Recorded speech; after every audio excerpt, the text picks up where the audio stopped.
Imagine stepping into a time machine, ready to witness wonders sculpted not by dinosaurs, but by human hands. Our first stop, Ethiopia. Picture this.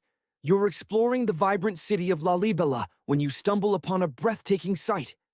Before you, a colossal pit yawns in the earth, and within it, a magnificent terracotta building emerges, its details so intricate they seem otherworldly. This isn't just a single structure. It's one of 11 such marvels, each unique yet united by a distinct architectural style, all commissioned by King Lalibela in the 12th century. These aren't built structures in the traditional sense. Imagine the sheer dedication. Each of these monolithic buildings was painstakingly carved by hand over 2 decades, using only chisels. Some rise to a height of 50 feet. That's like stacking 5 African elephants, Loxodonta africana, one on top of the other. This unconventional method of construction resulted in structures hewn from a single, gigantic piece of rock. Our journey continues across continents to the sun-drenched tip of Italy's boot. No strenuous hike is needed here. A friend leads you to Sassi di Matera, an ancient Paleolithic city etched into the slope of a steep hillside. Here, time seems to blur. The local stone houses and ancient buildings are unlike anything you've encountered before. Known locally as Sassi, this site is believed to be one of the earliest human settlements in Italy, with roots stretching back over 9,000 years. Wandering through the town, you might find yourself invited into one of the cave-like dwellings. And here's a quirky detail. Some of the streets meander directly over the rooftops of people's homes. Talk about Paleolithic urban planning. By now, you're becoming quite the connoisseur of rock-cut architecture, but our journey isn't over yet. Next, we venture to Slovenia to explore Prijama Castle, the world's largest cave castle. This medieval fortress clings dramatically to a 400-foot-high cliff designed to be virtually impenetrable. Fortunately for us, security is far less stringent today. For the adventurous, a secret entrance awaits. Hidden underground tunnels, built over 800 years ago for the castle's owner, once served as clandestine supply routes. Today, Prijama Castle is a captivating blend of enchantment and mystery, its atmosphere shifting with the weather. A warm, sunny day casting a spell of romance, while a cold, stormy night evokes an air of intrigue. Leaving the medieval era behind, we journey to Petra, a majestic Jordanian monument nestled deep within the desert. Here, you'll need ample water and sunscreen, as the desert sun can be unforgiving. But the reward is immeasurable. The city of Petra is a true wonder of the ancient world. Dating back to the 4th century BCE, this region was a bustling trading hub at the crossroads of vital commercial routes. Petra was a prosperous city, home to the Nabateans, an Arab Bedouin tribe that flourished in the region for centuries. The iconic rock-carved structure that defines Petra is known as the Treasury, or Al-Kazne. This gate-like facade marks the main entrance to the site and is rumored to conceal a hidden treasure. While the allure of discovery might be strong, that's an adventure for another time. Our journey continues across the ocean to the Americas, specifically to the mountainous state of Colorado in the USA. Here, we arrive at Mesa Verde National Park. Amidst the lush greenery, you'll discover over 600 dwellings carved into the cliffsides, nestled deep within the mountains. This ancient village is now a UNESCO World Heritage Site, built by the ancestral Pueblo people around the 1190s. One of the most impressive structures is Cliff Palace, a multi-story complex constructed from sandstone and mud mortar. This single palace housed over 150 rooms. For the truly adventurous, a visit to Balcony House is a must. Reaching it requires climbing a 32-foot ladder. At the top, you'll find a mid-sized village of 38 rooms, including 2 kivas, traditional chambers used by the Puebloans for ceremonial purposes. Still in the U.S., we travel to the hills of South Dakota to witness one of the world's most awe-inspiring human-made sculptures, Mount Rushmore. But what secrets does this iconic monument hold? During its construction, a 70-foot-long secret tunnel was carved behind the head of Abraham Lincoln. This tunnel was originally intended to house important documents and artifacts from United States history. However, the designers ultimately decided to conceal them within a safe box embedded in the tunnel floor. This box contains the story of how Mount Rushmore came to be, as well as a concise history of the US and the 4 presidents immortalized on the mountain. A truly amazing feat of human ingenuity, wouldn't you agree? Imagine flying high above Alberta, Canada. Look closely at the landscape below. There, etched into the earth, is a colossal sculpture known as the Badlands Guardian. From this vantage point, we can see not just one, but 2 distinct human faces emerging from the terrain. These aren't the work of ancient sculptors, but rather the patient hand of rainwater carving away at layers of clay-rich soil over millennia. A touch of modern irony. Human-made structures nearby give the impression that this ancient guardian is wearing a pair of wired headphones. It appears the arid expanse of deserts holds many secrets revealed through the lens of Google Earth. Our next destination, the Gobi Desert in China. Here, a series of zigzagging white lines stretches across the landscape, their purpose initially a mystery. The challenge for online sleuths was determining the composition of these structures. Are they painted onto the surface or carved into the earth itself? While speculation abounds, the most credible explanation points to satellite calibration. These vast grids serve as reference points, allowing satellite cameras to focus and orient themselves in the vastness of space. Now, picture this: an intact airplane resting on the ocean floor, just off the coast of Crooked Island in the Bahamas. Viral videos quickly circulated, claiming it was the wreckage of a plane belonging to the infamous drug lord, Pablo Escobar. While the allure of such a discovery is strong, the reality is likely more mundane. Objects submerged for extended periods tend to fade into obscurity, not remain strikingly visible. It's far more probable that this is a plane that crashed while Google's cameras were overhead. However, the legend of Escobar's lost planes persists. It's believed he had a plane that crashed in another part of the Bahamas, near Norman's Cay. Even today, you can find it in the shallow turquoise waters. Simply search for Norman's Cay sunken plane, and there it lies. For those who believe extraterrestrial visitors have already arrived, try entering these coordinates into Google Earth. Explore the area using Street View. What is that bizarre shape lurking in the digital landscape? Before you jump to conclusions about beings from other planets, the truth is far more terrestrial. It's simply the shadow of a person carrying one of those 360-degree Street View cameras in a trekker backpack. So, keep your eyes peeled as you explore Google Earth. You might just encounter more of these elongated-necked figures wandering across the globe. Venture now to the Sahara Desert, where a colossal formation known as the Riche structure dominates the landscape. Resembling a giant bullseye, it's so vast it can be seen from space. Even the CIA took an interest. Back in 1965, they planned to fly over to search for geomagnetic anomalies. The findings remain classified to this day. Could it be that the theories are true, and this is the location of the lost city of Atlantis? The tale of Atlantis, a civilization swallowed by the waves, is ancient. Plato was the first to describe it, a place of lush greenery and a unique structure. 3 concentric circles of land surrounding 2 circles of water. However, Plato's writings suggest Atlantis was more than just an island in the Atlantic. He hinted at influences from Africa and Europe. It turns out, the Eye of the Sahara bears a striking resemblance to Plato's description. When astronauts first gazed upon it from space, they initially suspected a meteorite impact crater. However, the structure's rings closely matched the layout of Atlantis. Crucially, the Sahara wasn't always a desert. Around 11,000 years ago, it transformed from a tropical region into the arid landscape we know today. Researchers have uncovered evidence of a massive river, the Tamaracet, that once flowed through the region, potentially sustaining a large community. This river flowed towards the Riche structure, aligning with Plato's account.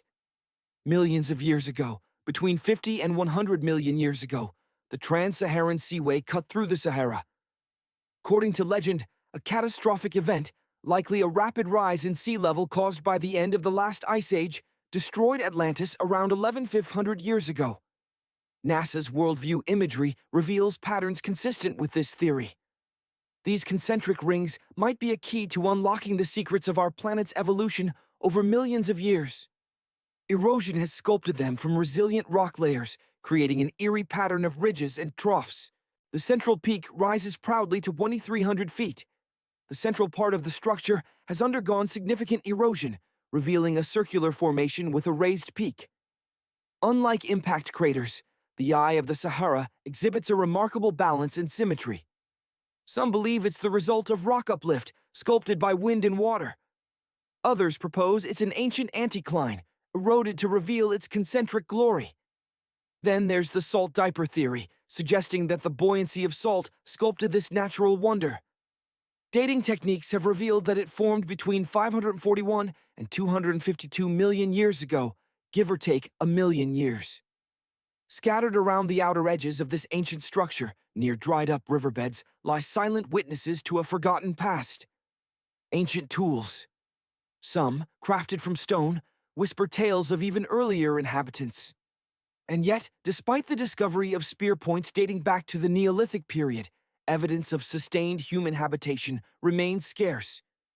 It appears this area served primarily as a temporary base for activities like hunting and tool-making, a brief stop in a vast, untamed world. But the mysteries of our planet extend far beyond these ancient artifacts. Let's journey to Norway, where an eerie phenomenon unfolds. The Hestdalen Lights, also known as the Valley of Lights.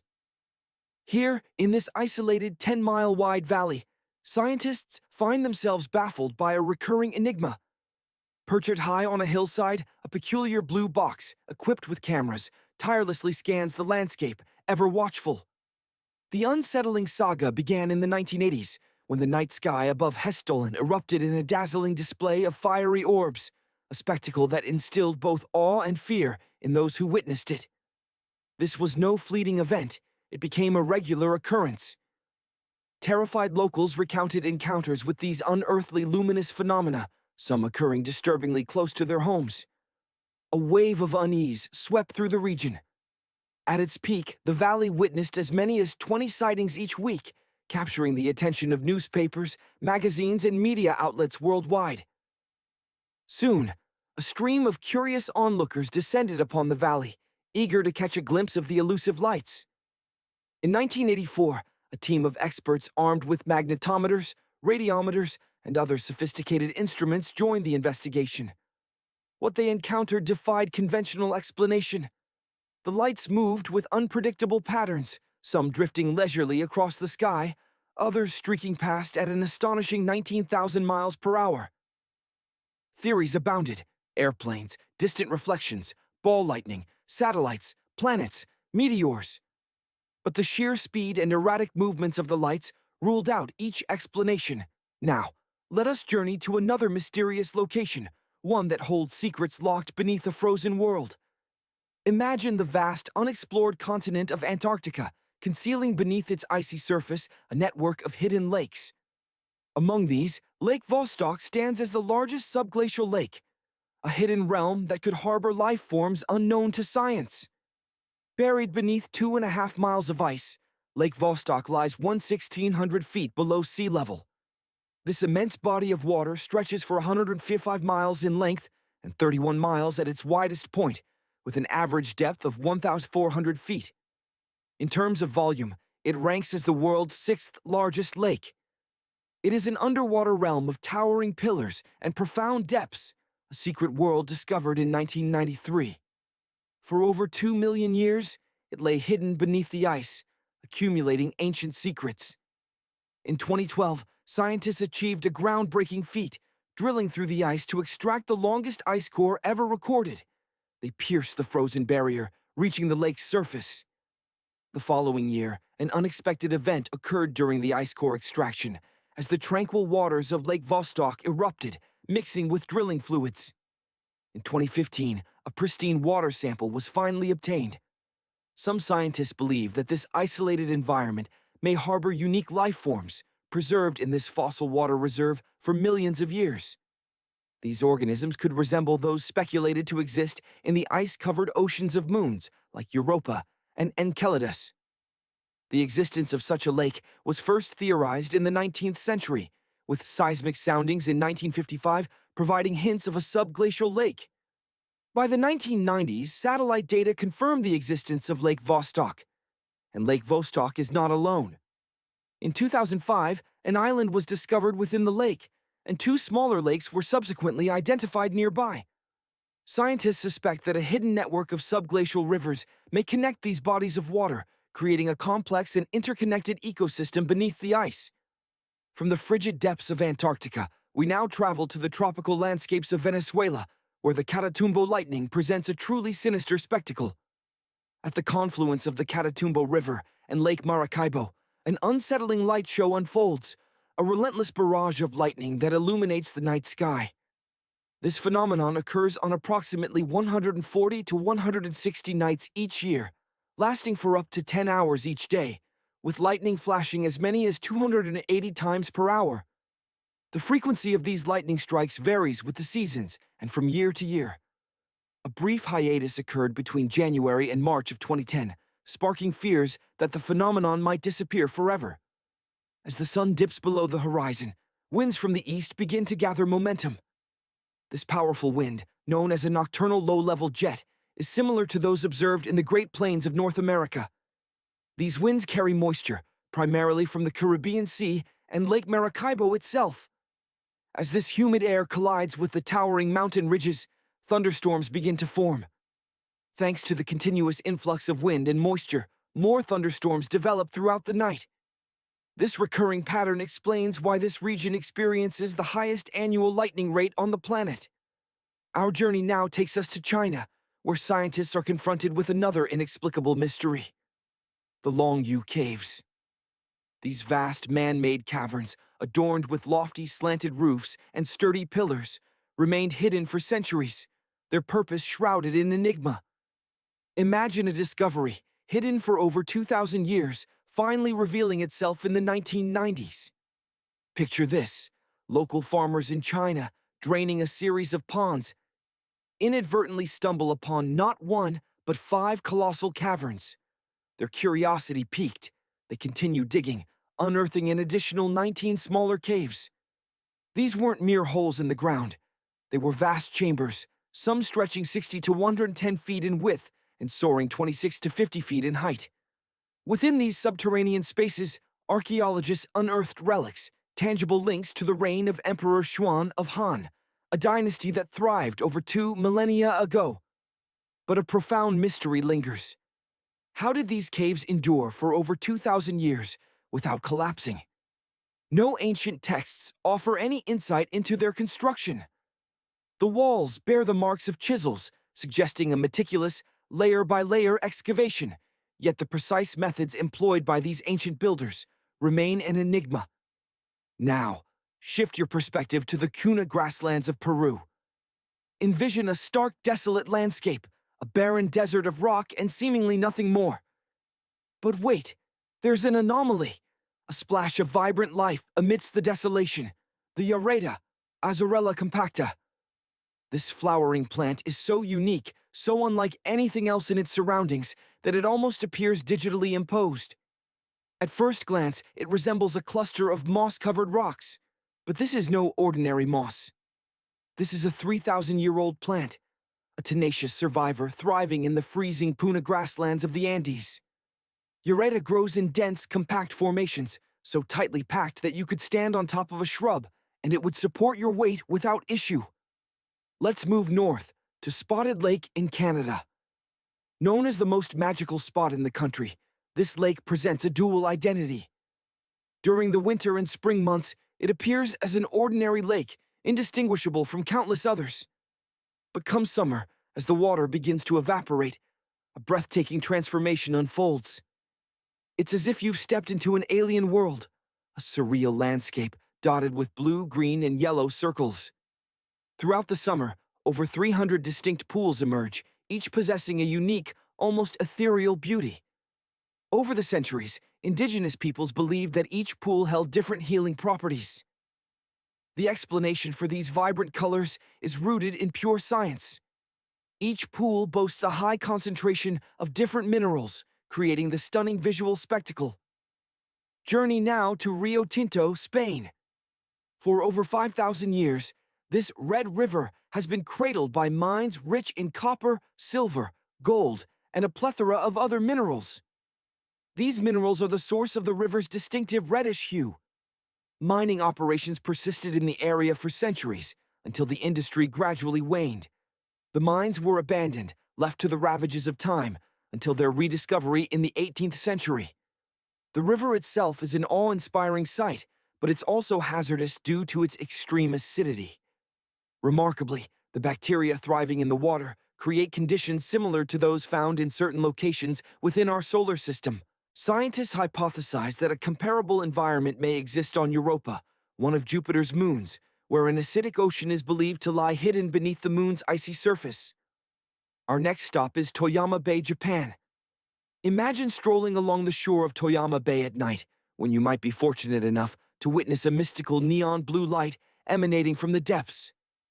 It's a rare and captivating phenomenon. This breathtaking display is the work of the firefly squid, Watasinia scintillans. These creatures reside at depths exceeding 650 feet beneath the surface, but in the spring, they congregate near the coast. Sometimes waves even carry them ashore. The light emitted by these animals serves as a form of camouflage, helping them to evade predators and protect themselves. During the day, the squids retreat to the deep, but they return to the shallows at night to put on their mesmerizing light show. While the light isn't bright enough to read by, it's a truly unforgettable spectacle. Finally, let's travel to Fly Geyser, Nevada, USA. Picture yourself hurtling through space in a rocket. Suddenly, you realize you've entered the atmosphere of an uncharted planet, a world you never knew existed. The planet's gravity begins to exert its pull, drawing your rocket inexorably downwards. A crash landing is inevitable, but fortunately, your spacecraft is robust enough to remain intact. You don your spacesuit and venture outside. Before you lies a scene unlike anything you've ever witnessed. A landscape of bizarre natural formations, painted in vibrant, otherworldly colors, dominated by a strange mountain-like structure. Without warning, this structure erupts, spewing forth a column of scalding water. You shake your head, dismissing it as a figment of your imagination. But you're not on an alien planet. You're in Nevada, gazing upon Fly Ranch Geyser. While it may not be an alien world, it's still a truly remarkable sight. The geyser's origins date back to the 1960s, when a geothermal power company drilled a test well.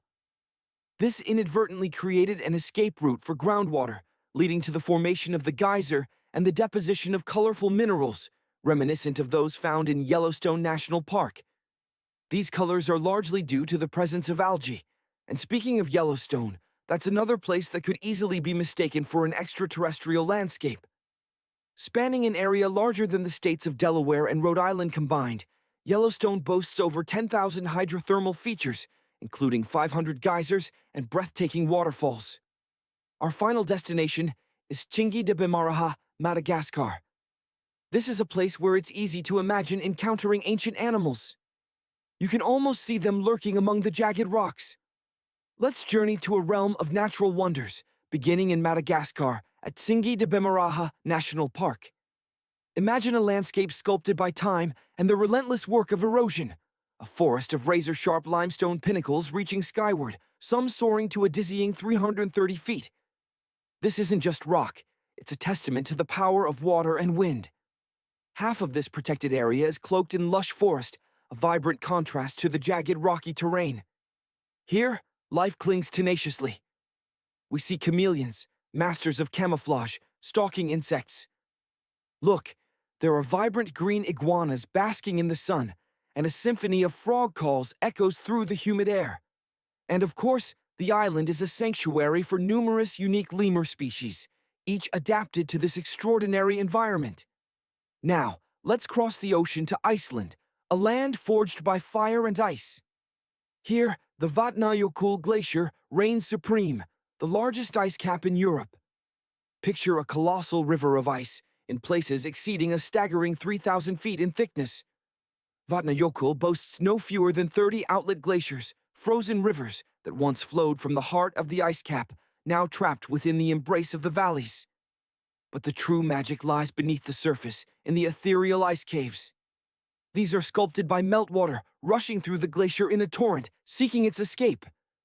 This process intensifies during the warmer summer months, when the water flow is at its most turbulent. As temperatures plummet, the water freezes, solidifying into breathtaking formations, a testament to the power of nature's artistry. Our next destination is Staffa, a remote, uninhabited island off the coast of Scotland. As we approach, a sense of mystery descends. This is a place that seems plucked from another world, a place where secrets surely lie hidden. In reality, Staffa is a haven of tranquility, a sanctuary for seabirds and seals. Yet it's the island's basalt columns that truly captivate, rising like the pipes of some colossal organ. These geological marvels are the legacy of ancient volcanic eruptions, events that occurred millions of years ago. These columns have fueled local legends for generations. Now, prepare to be transported to a subterranean wonderland in New Zealand, the Glowworm Caves. Envision yourself gliding silently in a small boat, venturing into the inky blackness. As your eyes adjust, a breathtaking spectacle unfolds. Above, a dazzling array of lights twinkle like a million stars.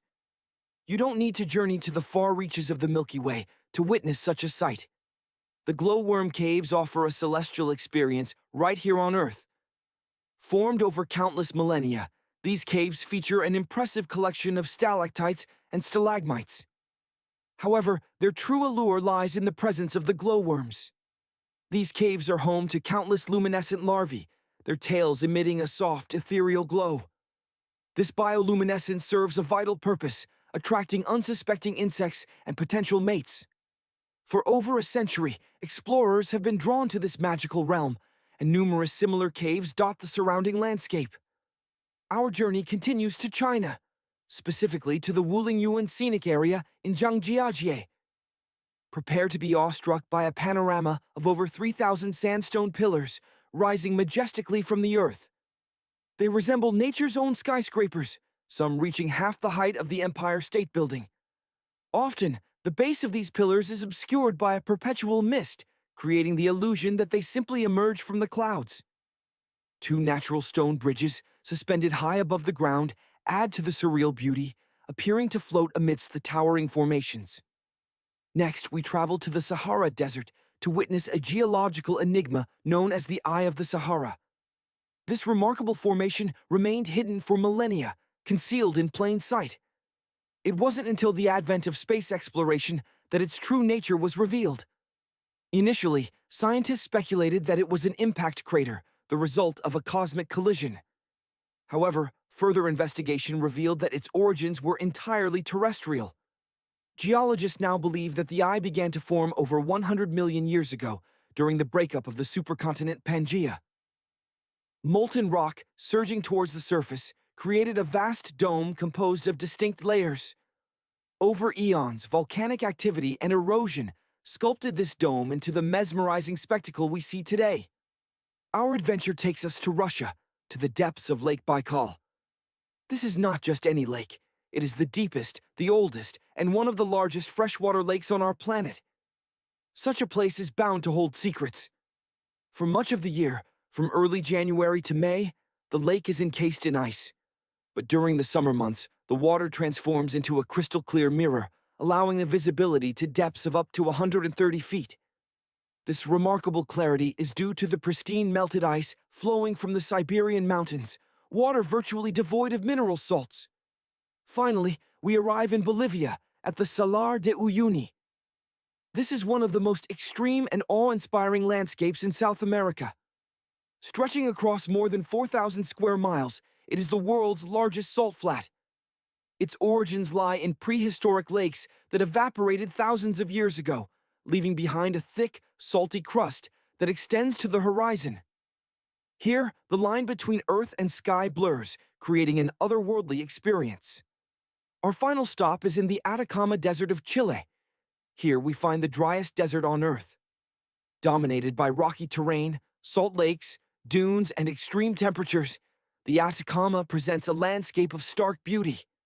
In some areas, rain has not fallen for nearly 500 years. The lack of water and nutrients makes it nearly impossible for plants to survive. It is this extreme environment that creates the feeling of stepping onto another planet. Imagine gazing up at an alien sky, perhaps from the surface of Mars. As night descends, a breathtaking vista unfolds, an infinite expanse of stars, a cosmic window revealing the universe and its countless enigmas.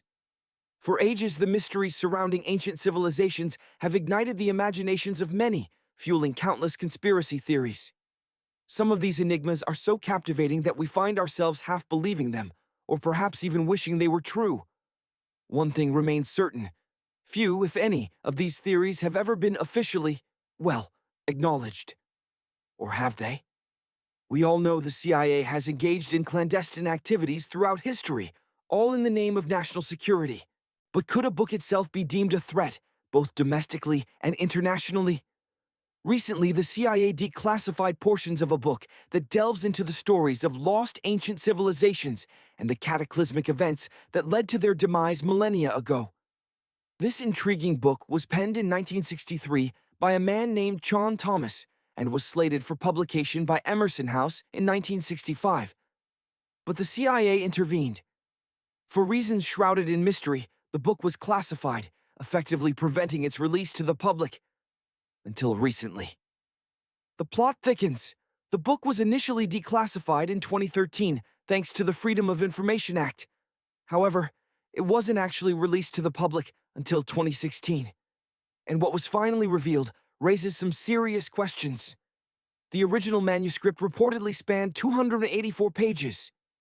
The PDF document ultimately released was heavily censored, a mere 57 pages, a fraction of the original. The released pages were carefully edited to obscure the fact that significant portions were missing. Why was this book classified in the first place? The true reasons remain unknown, but the surviving fragments offer some clues. The author clearly possessed a vivid imagination and a deep fascination with ancient civilizations. While some of his claims are thought-provoking, others border on the bizarre. He posits that our planet is trapped in an endless cycle of pole shifts and Earth crust displacements, responsible for the mass extinctions of numerous civilizations that existed over 6,000 years ago, predating even the Sumerians. Thomas argued that these events unleashed more devastation than any meteor impact. His theory hinges on certain artifacts scattered around the globe, largely overlooked until recent times. We will delve into these artifacts shortly. The mass extinctions mentioned in the book include the dramatic end of the last ice age, when colossal ice sheets, miles thick, vanished from northern Europe, North America, and Canada, leading to the extinction of approximately 100 species.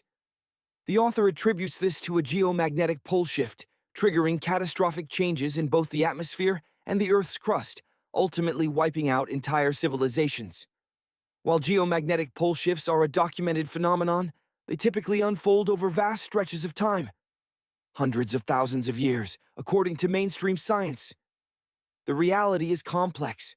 We know the geographic North Pole is located in the Arctic, above Alaska, and the South Pole is situated near the center of Antarctica.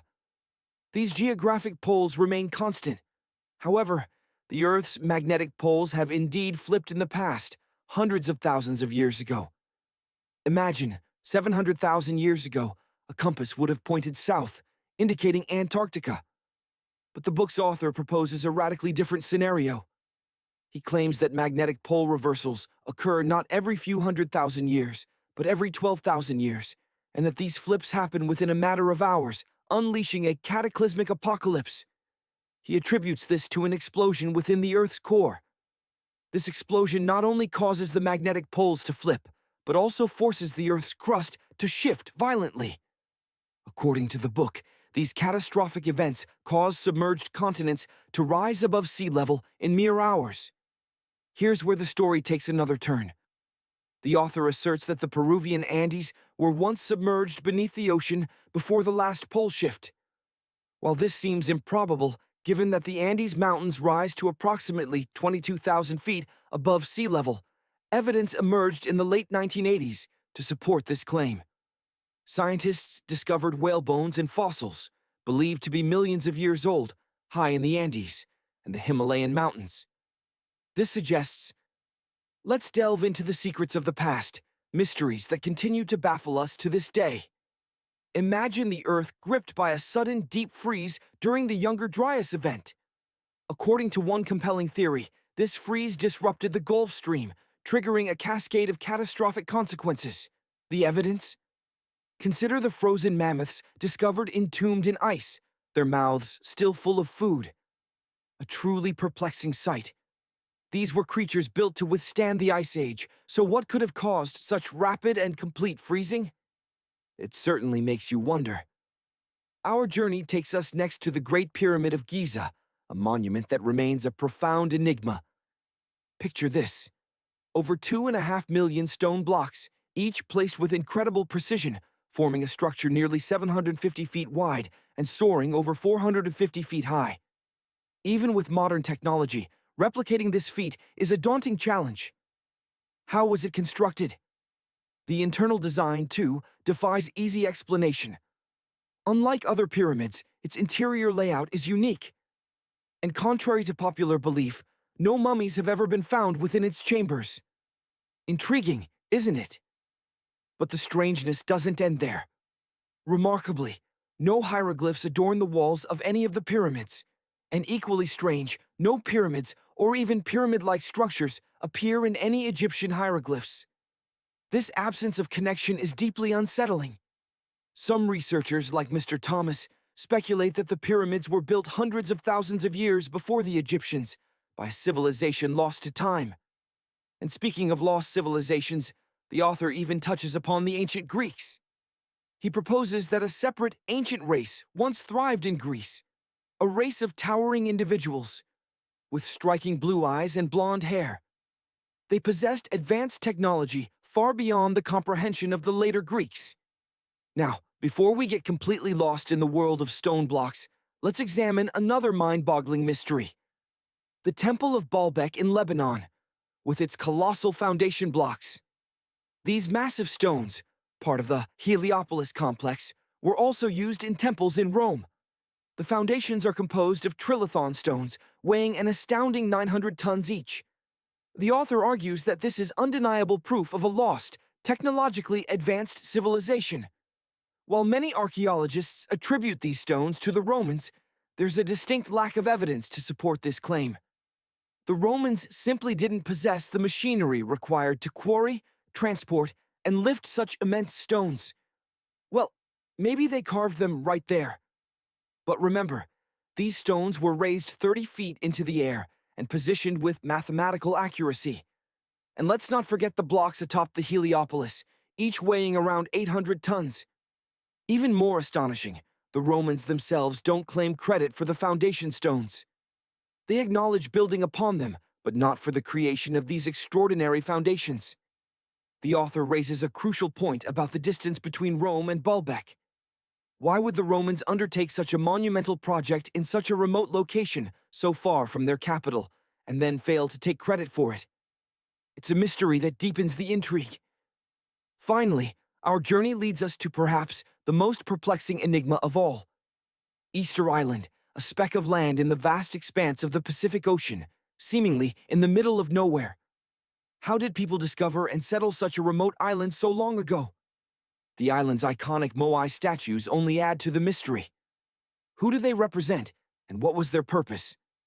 Even more baffling is how they were carved, transported, and erected in their current locations. According to one theory, this declassified document suggests that Easter Island was once part of a lost continent called Mu, which sank into the Pacific Ocean during a cataclysmic pole shift. This lost continent, Mu, was supposedly as large as South America, and Easter Island is merely a remnant of its former glory. The author draws a parallel to the lost city of Atlantis, a civilization said to have vanished beneath the waves in a single day, as recounted by Plato.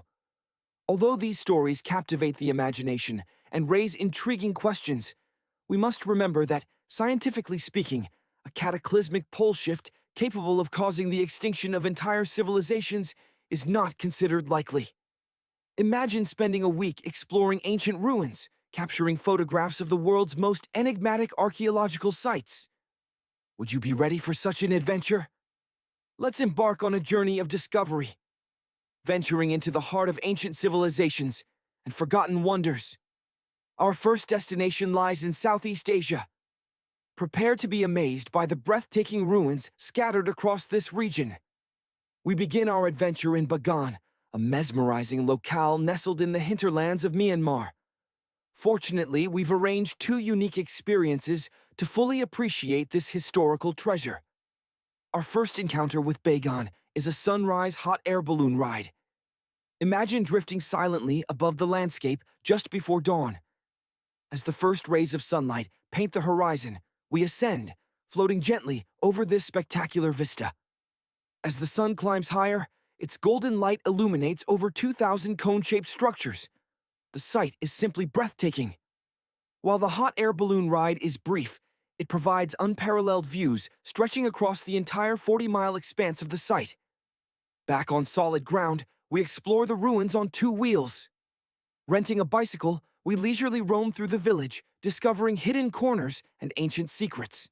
Many of these structures are open, inviting us to peek inside and imagine their former glory. These magnificent ruins, primarily places of worship, were constructed between the 11th and 13th centuries CE. Originally, over 10,000 buildings stood here, but the relentless passage of time and the devastating power of earthquakes have taken their toll. Thankfully, in 2015, Bagan was designated a UNESCO World Heritage Site, ensuring its preservation for generations to come. Next, we journey to Cambodia, where the world-renowned archaeological site of Angkor awaits, concealed deep within the jungle. Remember to apply bug spray. Angkor was once the capital of the mighty Khmer Empire, reigning from the 9th to the 15th centuries. The name Angkor itself means capital city in the Khmer language. Founded by King Yasovarman I, it blossomed into one of the largest cities in the pre-industrial world. Historians estimate that nearly 1 million people once called this place home.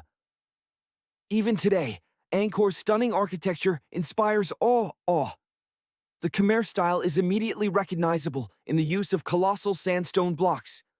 The towers, once adorned with shimmering gold, now stand as vine-covered temples, creating a captivating maze of history and nature. The city was abandoned in 1431 and lay forgotten until its rediscovery in the 1840s. Like Bagan, Angkor is also a UNESCO World Heritage Site, earning its designation in 1992. Our journey continues to Egypt, where we'll visit the magnificent Karnak Temple in the city of Luxor. To reach this ancient wonder, we choose a truly unforgettable mode of transport, a boat ride down the legendary Nile River. Leaving the bustling city of Cairo behind, we sail south, eventually arriving at the famed ancient city. Luxor, once the capital of Egypt, was a vibrant center of power and wealth. This explains the grandeur of the Karnak complex, a remarkable archaeological site. We choose to explore it at night, and even from the entrance, we're immediately struck by its beauty. Under the cloak of darkness, artificial lights cast a warm golden glow upon the temple's statues and towering stone columns. The sheer scale of the temple is awe-inspiring. Its construction spanned the 18th and 19th centuries BCE, with each Egyptian pharaoh leaving their unique architectural imprint on the site. A highlight of our tour is a stroll along the Avenue of Sphinxes, leading us to the breathtaking Great Hypostyle Hall. This hall is filled with towering pylons and colossal sandstone columns, a testament to the ingenuity and artistry of the ancient Egyptians. It is truly a wonder to behold. Leaving Egypt, we head south to Jordan. If you appreciate the raw beauty of terracotta landscapes, then you're in for a treat. The city of Petra, a marvel of the ancient world, awaits. Nestled in Jordan's desert, this city served as a bustling commercial hub back in the 4th century BCE. The Nabateans, an Arab Bedouin tribe, called this Rose City home, thriving for centuries and accumulating considerable wealth. Petra was renowned for its innovative water management system, which made life possible in this arid region. As we explore the ruins, we see evidence of this ingenious system. The iconic rock-carved gate-like structure, known as the Pharaoh's Treasury, is Petra's most famous landmark. It stands guard at the main entrance to the site, and legend has it that a vast treasure lies hidden beneath its surface. Don't forget to capture that classic photo for posterity, standing in awe beneath this magnificent structure. With Petra checked off our list, we journey to southern Europe, specifically the tip of the Italian boot. Here, a day trip awaits to explore the haunting ruins of Pompeii. Pompeii is easily accessible by car from the vibrant city of Naples. Here we find the eerie yet remarkably well-preserved remnants of a city tragically engulfed by lava. When Mount Vesuvius erupted in 79 CE, it unleashed its fury upon Pompeii, burying it under millions of tons of volcanic ash and pumice. The ancient city lay hidden beneath the volcanic rock for centuries, first discovered in the 16th century. However, it wasn't until the 1870s that systematic excavation began, clearing away the debris and revealing the city's secrets. Today, we can walk along the streets of these ancient Roman ruins and imagine what life was like in this thriving town during its heyday. Imagine, if you will, the bustling Roman city of Pompeii, not frozen in time, but teeming with life. This wasn't some backwater village, but a vibrant and prosperous municipality. Archaeological digs have peeled back the layers of ash, revealing a city that boasted impressive bakeries, bustling markets overflowing with goods, and even grand houses adorned with balconies. A clear sign of wealth and status in those times. And remarkably, despite the cataclysmic eruption of Vesuvius, some of Pompeii's artistic treasures survived.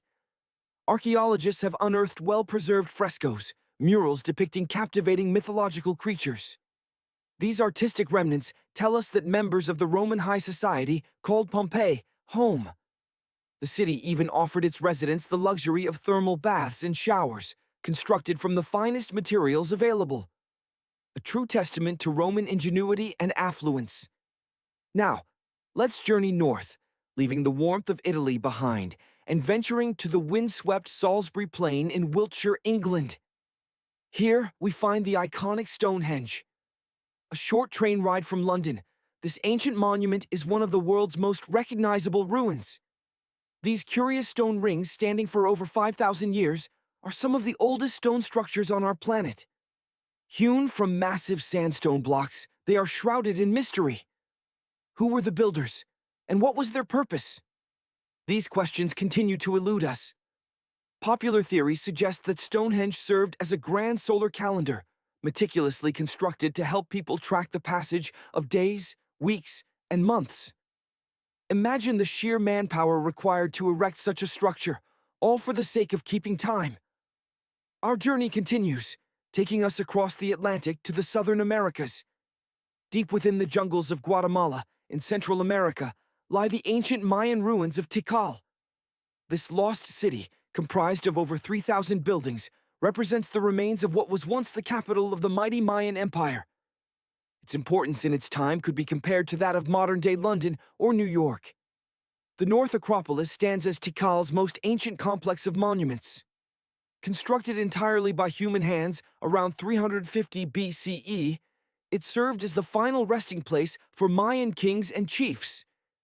Imagine these step pyramid temples, once painted a vibrant red, a color favored by the Mayans.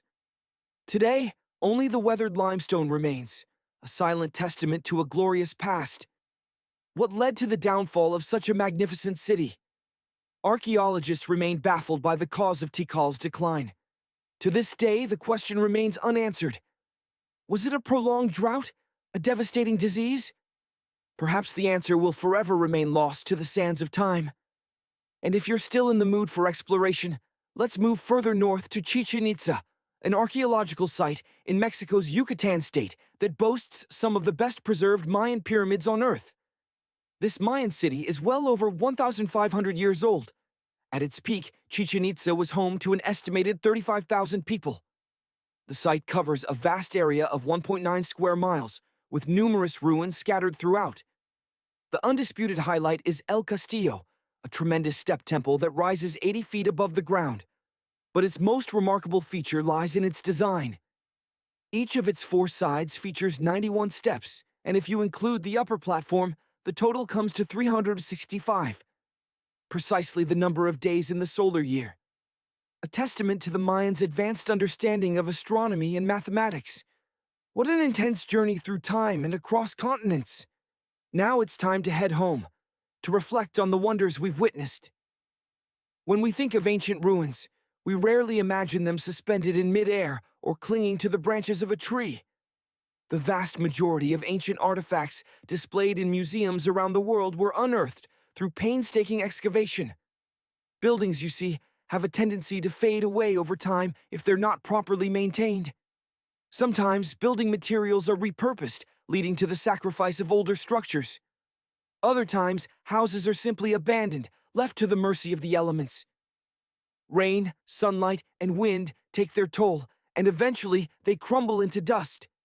The only way for a piece of architecture to truly survive the test of time is to be buried deep beneath the earth. But how do these structures end up buried in the first place? It's often a comedy of errors, a gradual accumulation of layers over centuries. Ancient cities had a habit of gradually raising their ground level, like a child piling toppings on an ice cream sundae.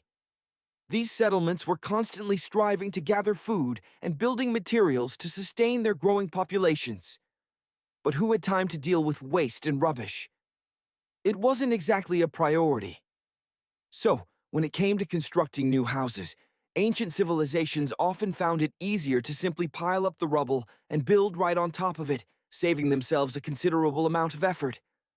And that's not all. Rivers would occasionally flood, depositing a layer of sediment on the city floors, further entombing those ancient constructions. In arid regions like the desert, where the wind delights in its dance of sand and dust, the struggle to keep establishments clean was relentless.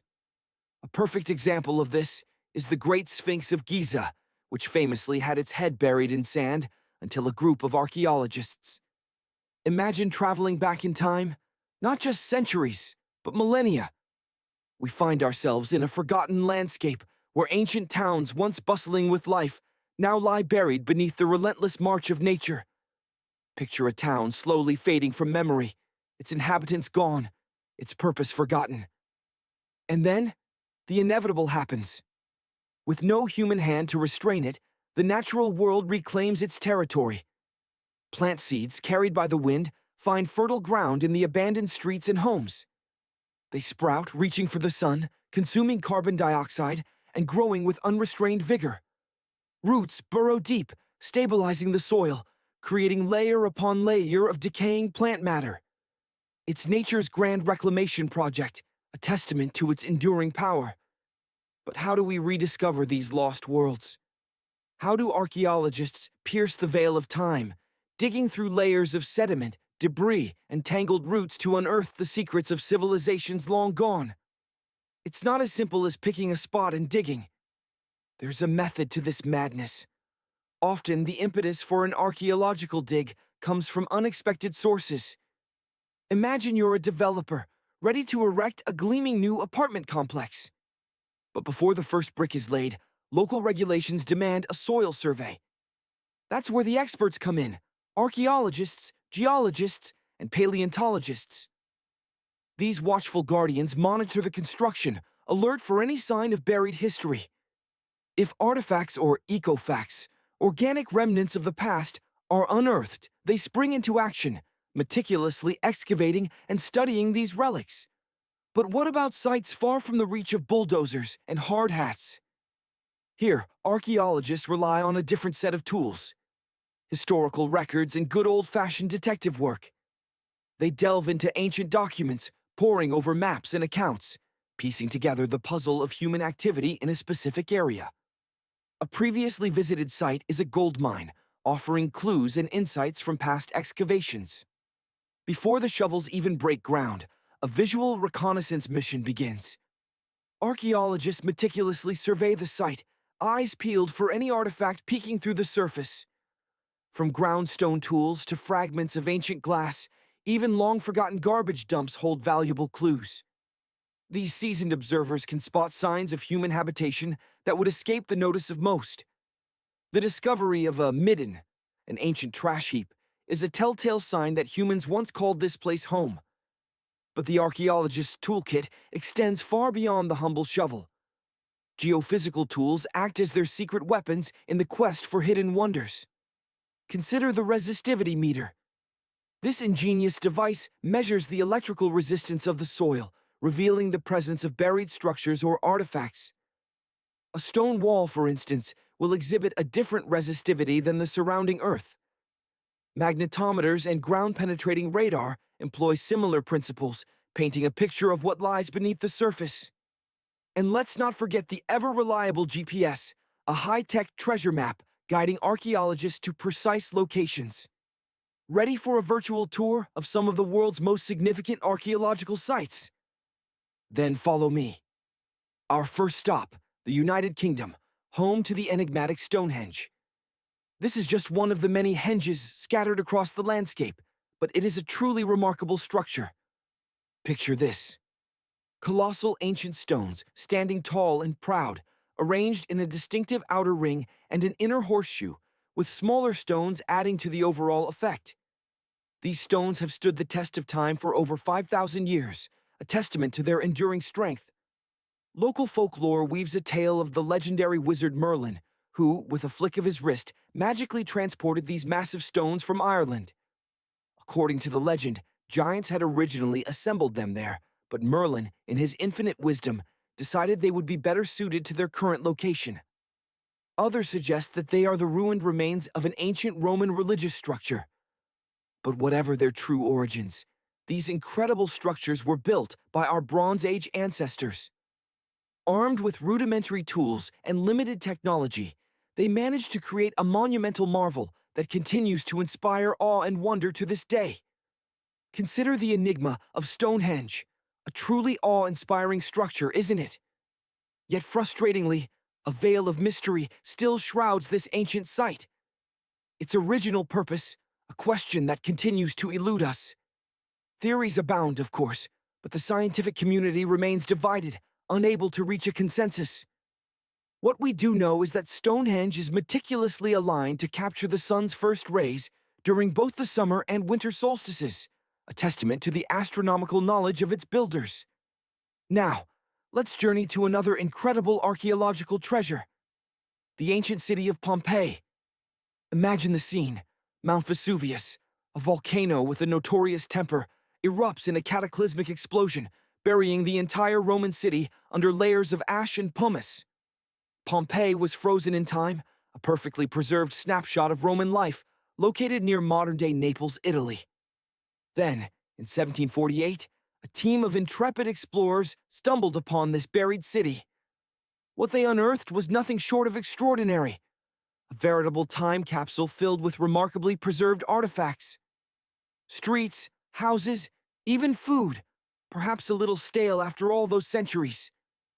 Exquisite jewelry, magnificent sculptures, vibrant frescoes, everyday household items, and even the remains of humans and animals, all offering an unparalleled glimpse into the daily life of Pompeii. This was truly an archaeological bonanza. Pompeii, it seemed, had everything. Opulent houses and villas, a colossal arena capable of holding 20,000 spectators, charming artisan workshops, lively taverns, and even luxurious bathhouses for those seeking relaxation and pampering. There was also the sanctuary of Apollo, where citizens gathered for their daily worship, and of course the bustling heart of the city, the Forum of Pompeii, the place to see and be seen. The historical significance of Pompeii is so profound that it earned a place on UNESCO's World Heritage List in 1997, joining other iconic landmarks like the Taj Mahal in India and the Acropolis in Athens. Now let's turn our attention to the enigmatic Moai statues of Easter Island. For centuries, these colossal figures have stood sentinel, silently guarding the island's secrets. Generations devoted immense effort to carving these imposing sculptures, only to abruptly cease their creation. What drove this sudden abandonment? Let's delve into the mystery. Easter Island, also known as Rapa Nui, lies approximately 2,500 miles east of Tahiti, encompassing an area of just 63 square miles. It remains one of the most isolated inhabited islands on Earth. Once, lush forests teeming with diverse trees and ferns covered the island. However, with the arrival of the first humans around 400 AD, These forests began a slow, inexorable decline. Then, around 1250 AD, the Moai statues began to emerge across the landscape. Carved from various types of rock, compressed volcanic ash, basalt, trachyte, and red scoria.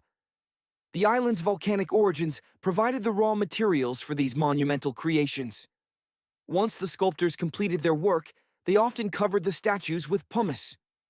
While the faces of the Moai vary, they all share distinctive features: prominent brows and elongated noses.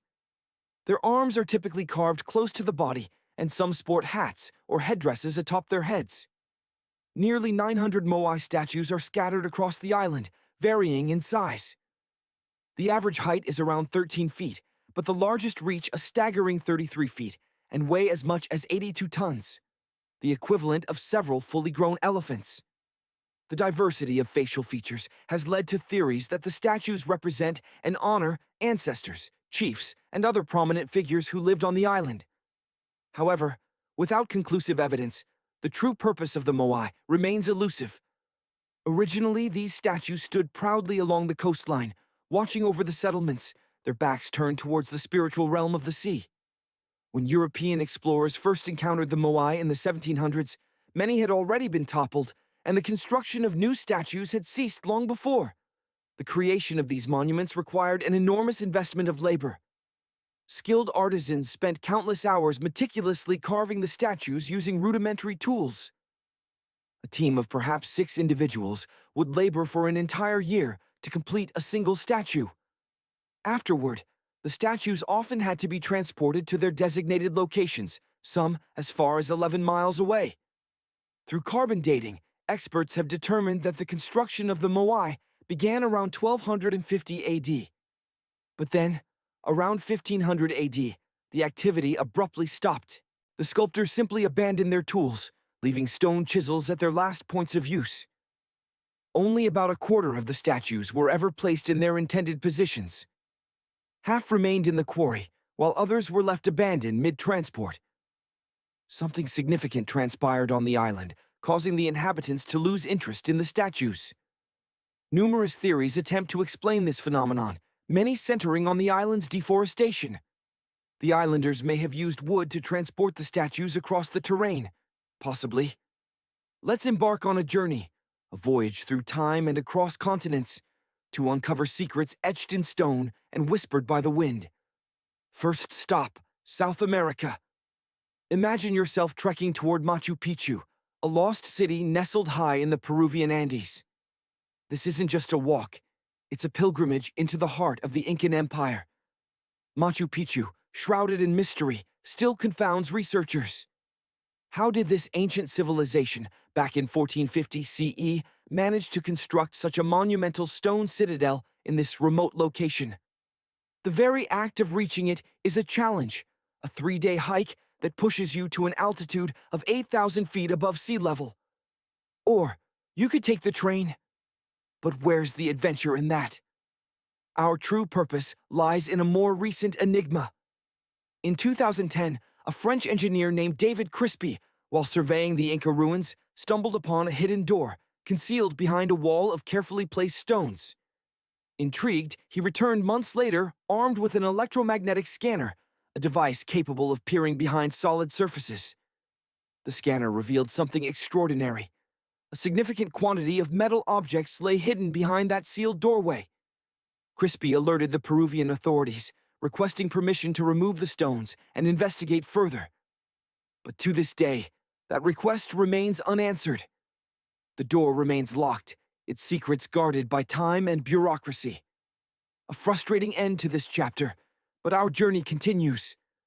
Now, prepare to travel to Turkey, to a site that dwarfs even Stonehenge in age and significance. Forget what you know about ancient monuments, and let me introduce you to Göbekli Tepe. This site is so old, it makes the Incan Empire look like yesterday. Göbekli Tepe, located in southeastern Turkey, dates back to the Neolithic period, around 10,000 BCE. That's 12,000 years ago. It stands as one of the most groundbreaking archaeological discoveries of our time. Here we find a series of circular and rectangular structures formed from massive stone pillars. Yes, it bears a resemblance to Stonehenge, but Göbekli Tepe is its ancient ancestor. Many of these pillars are adorned with intricate carvings of animals and enigmatic symbols. What was the purpose of this magnificent construction? What drove these ancient people to create such a complex site? The truth is, we simply don't know. The purpose of the Göbekli Tepe remains a mystery, though it is widely believed to have served as a ceremonial center for the people who inhabited this region so long ago. Its discovery has revolutionized our understanding of the development of human civilization, suggesting that complex societies emerged far earlier than previously imagined. Time to pack again. Our next destination is Masada, an ancient fortress perched atop a towering plateau in Israel, overlooking the desolate beauty of the Dead Sea.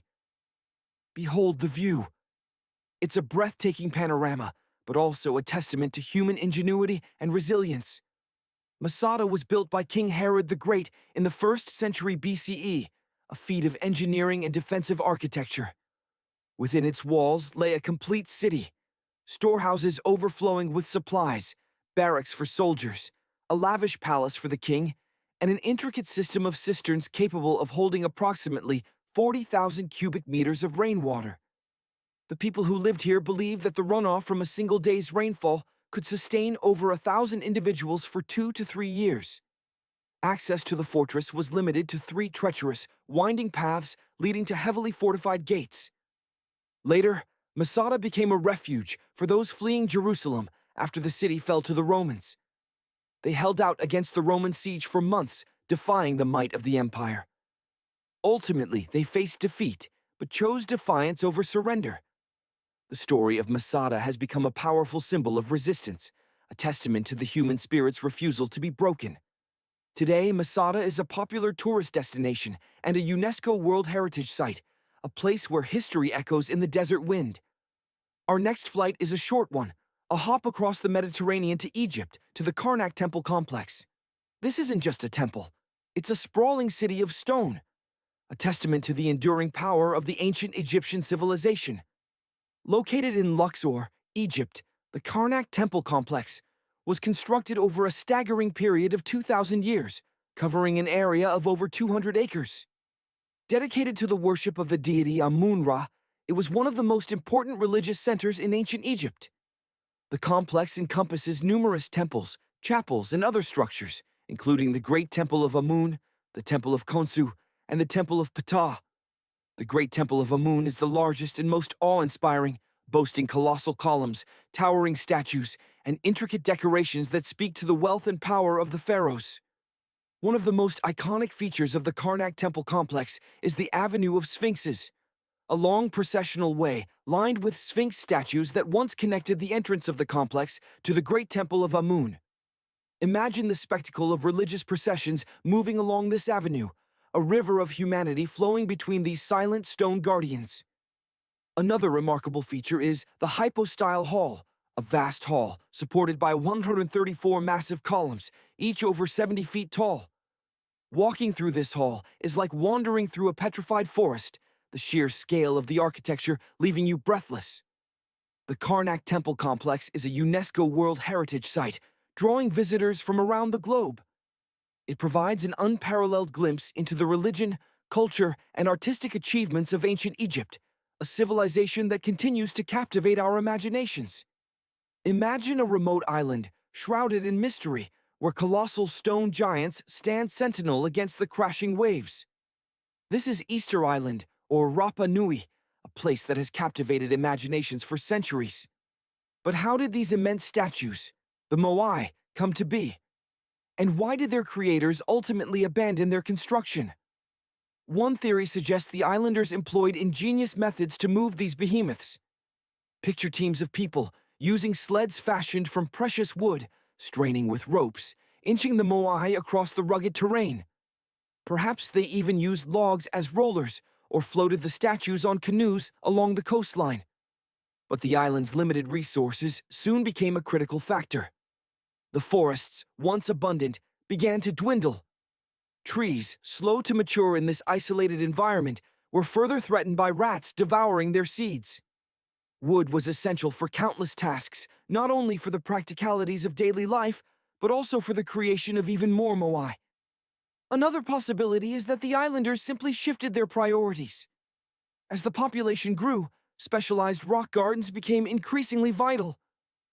These gardens, meticulously crafted, enriched the soil, retaining warmth and providing crucial fertilization. The time and energy invested in these agricultural endeavors may have diverted resources from the demanding task of statue construction and transportation. Yet another theory delves into the realm of belief and cultural evolution. It's believed that initially, the moai served as a tangible link to the ancestors, a way to honor their memory and seek their guidance. However, over time, the islanders' beliefs may have evolved. Rituals emphasizing strength and endurance gained prominence, and with them, a new iconography emerged: seabirds. These birds became central to their spiritual life. The islanders began to believe that their ancestors watched over them through the birds rather than the statues. Consequently, the impetus to build and maintain the moai diminished. Regardless of the specific reasons, the stark reality was that the small island simply couldn't sustain its growing population. Lush forests transformed into barren landscapes. For centuries, the people had relied on the bounty of the forests, but after 1550, with the forests gone, agriculture became paramount. Tribes that had once collaborated in the creation of these magnificent monoliths found themselves competing for dwindling resources. In this struggle for survival, the moai themselves became targets. They were deliberately toppled, symbols of a past order that was no longer relevant. Over the centuries, all the statues were pushed from their platforms, though not always intentionally. Neglect took its toll, and many succumbed to the forces of nature, collapsing under their own weight. Some even tumbled into the ocean, where they lay submerged for generations. But the story doesn't end there. In a remarkable act of restoration, many of the moai have been re-erected, offering visitors from around the globe a glimpse into the island's rich and enigmatic past.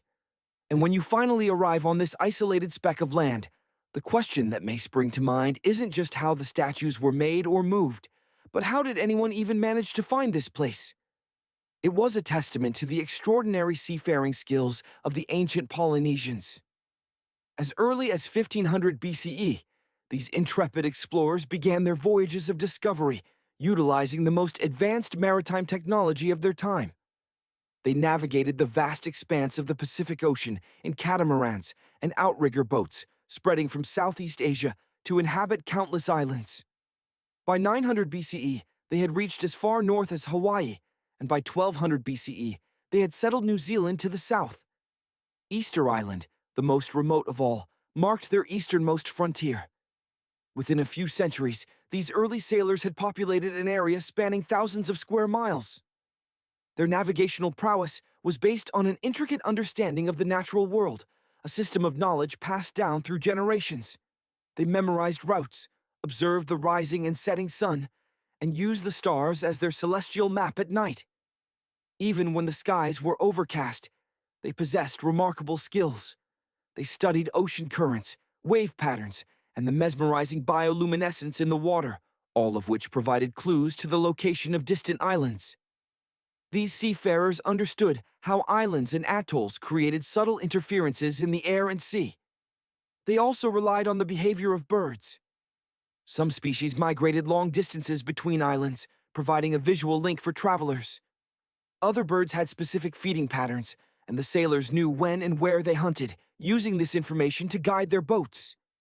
While Vikings are often celebrated for their seafaring abilities, the early Polynesians relied solely on their profound understanding of nature. Their skills were so advanced that in 1769, Captain James Cook, the renowned English explorer, hired a Polynesian navigator precisely because of his extensive knowledge of the seas.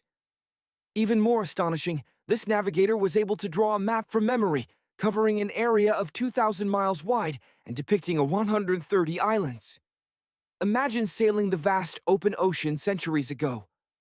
We find ourselves alongside Polynesian navigators, masters of the sea, charting courses through a seemingly endless expanse of islands. This was a time when the world was still being discovered, and these skilled seafarers possessed knowledge that astounded even seasoned explorers like Captain Cook. Initially, Cook might have dismissed their insights, but by the journey's end, he recognized the profound wisdom and expertise of these Polynesians, acknowledging them as perhaps the most widespread culture on Earth.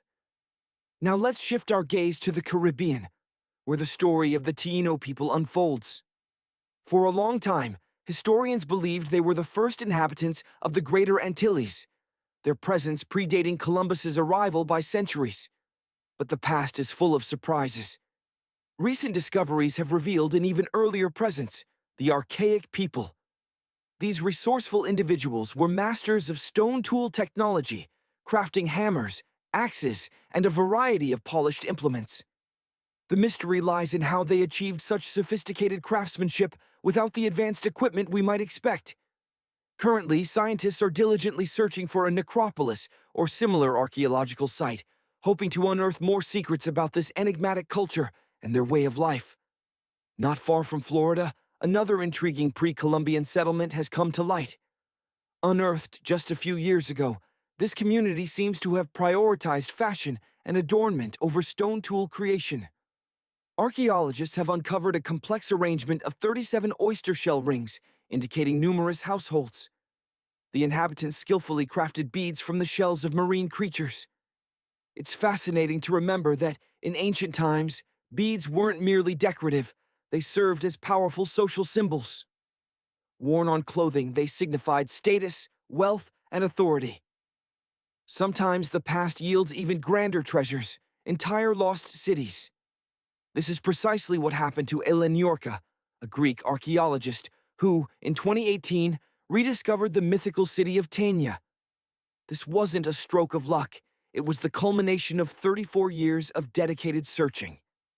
Tanya, a city founded by Trojans, was renowned in ancient texts for its immense wealth. And the texts, it turns out, were accurate. The archaeological dig unearthed around 200 coins, along with exquisite jewelry, including an iron ring bearing a seal. A particularly intriguing find was a gold coin, believed to have been used as payment for passage to the afterlife, a testament to the beliefs of the time. Clay fragments, stone, and marble floors provide glimpses into the architecture and daily life of Tanya's inhabitants, while the discovery of vases offers a connection to their artistic sensibilities. Journey now to northern Spain, to the cave of Altamira. Here, within the depths of the earth, lie some of the earliest examples of human-made art. These Paleolithic cave paintings are remarkable not only for their age, but also for their vibrant, polychromatic nature. Discovered in 1868, these masterpieces remained hidden for millennia. Today, the cave is a UNESCO World Heritage Site, its paintings exceptionally well preserved thanks to their isolation from external climatic factors deep within the cave. Our next stop is England in the year 2009. We meet Terry Herbert, a member of the Blockwitch Research and Metal Detecting Club.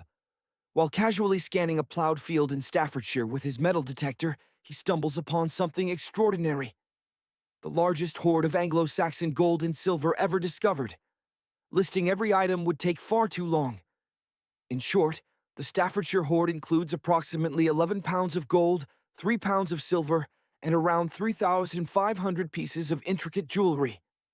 The Birmingham Museum and Art Gallery and Potteries Museum collaborated to acquire the entire collection for over $3 million, securing its place in history. Consider the age-old practice of sending messages in bottles, a romantic notion often seen in films. But this method of preserving information can be surprisingly effective, as evidenced by the Dead Sea Scrolls. In the 1940s, Bedouin shepherds discovered 7 scrolls housed in clay jars within a cave. These scrolls, dating back approximately 2,000 years, proved to be just the beginning. The Bedouins sold their findings, but the search continued, yielding even more scrolls. The most recent discovery occurred in 2021, leaving us to wonder what other secrets might still be hidden, waiting to be unearthed. Imagine stumbling upon a painted shell hidden away for millennia. This incredible find, unearthed in northern Italy, isn't just any old fossil. Scientists now believe it was collected and even appreciated by Neanderthals, Homo neanderthalensis. This discovery challenges the long-held belief that Neanderthals were primitive beings. This shell suggests a capacity for art and appreciation of beauty, a side of Neanderthal life we are only beginning to understand. Now, let's journey to the forests of British Columbia. Back in 2004, Professor Robert Muckle, an archaeology expert, caught wind of a strange site nestled within the North Shore Mountains. Initial reports suggested a simple logging camp, evidenced by discarded cans and a rusty saw blade.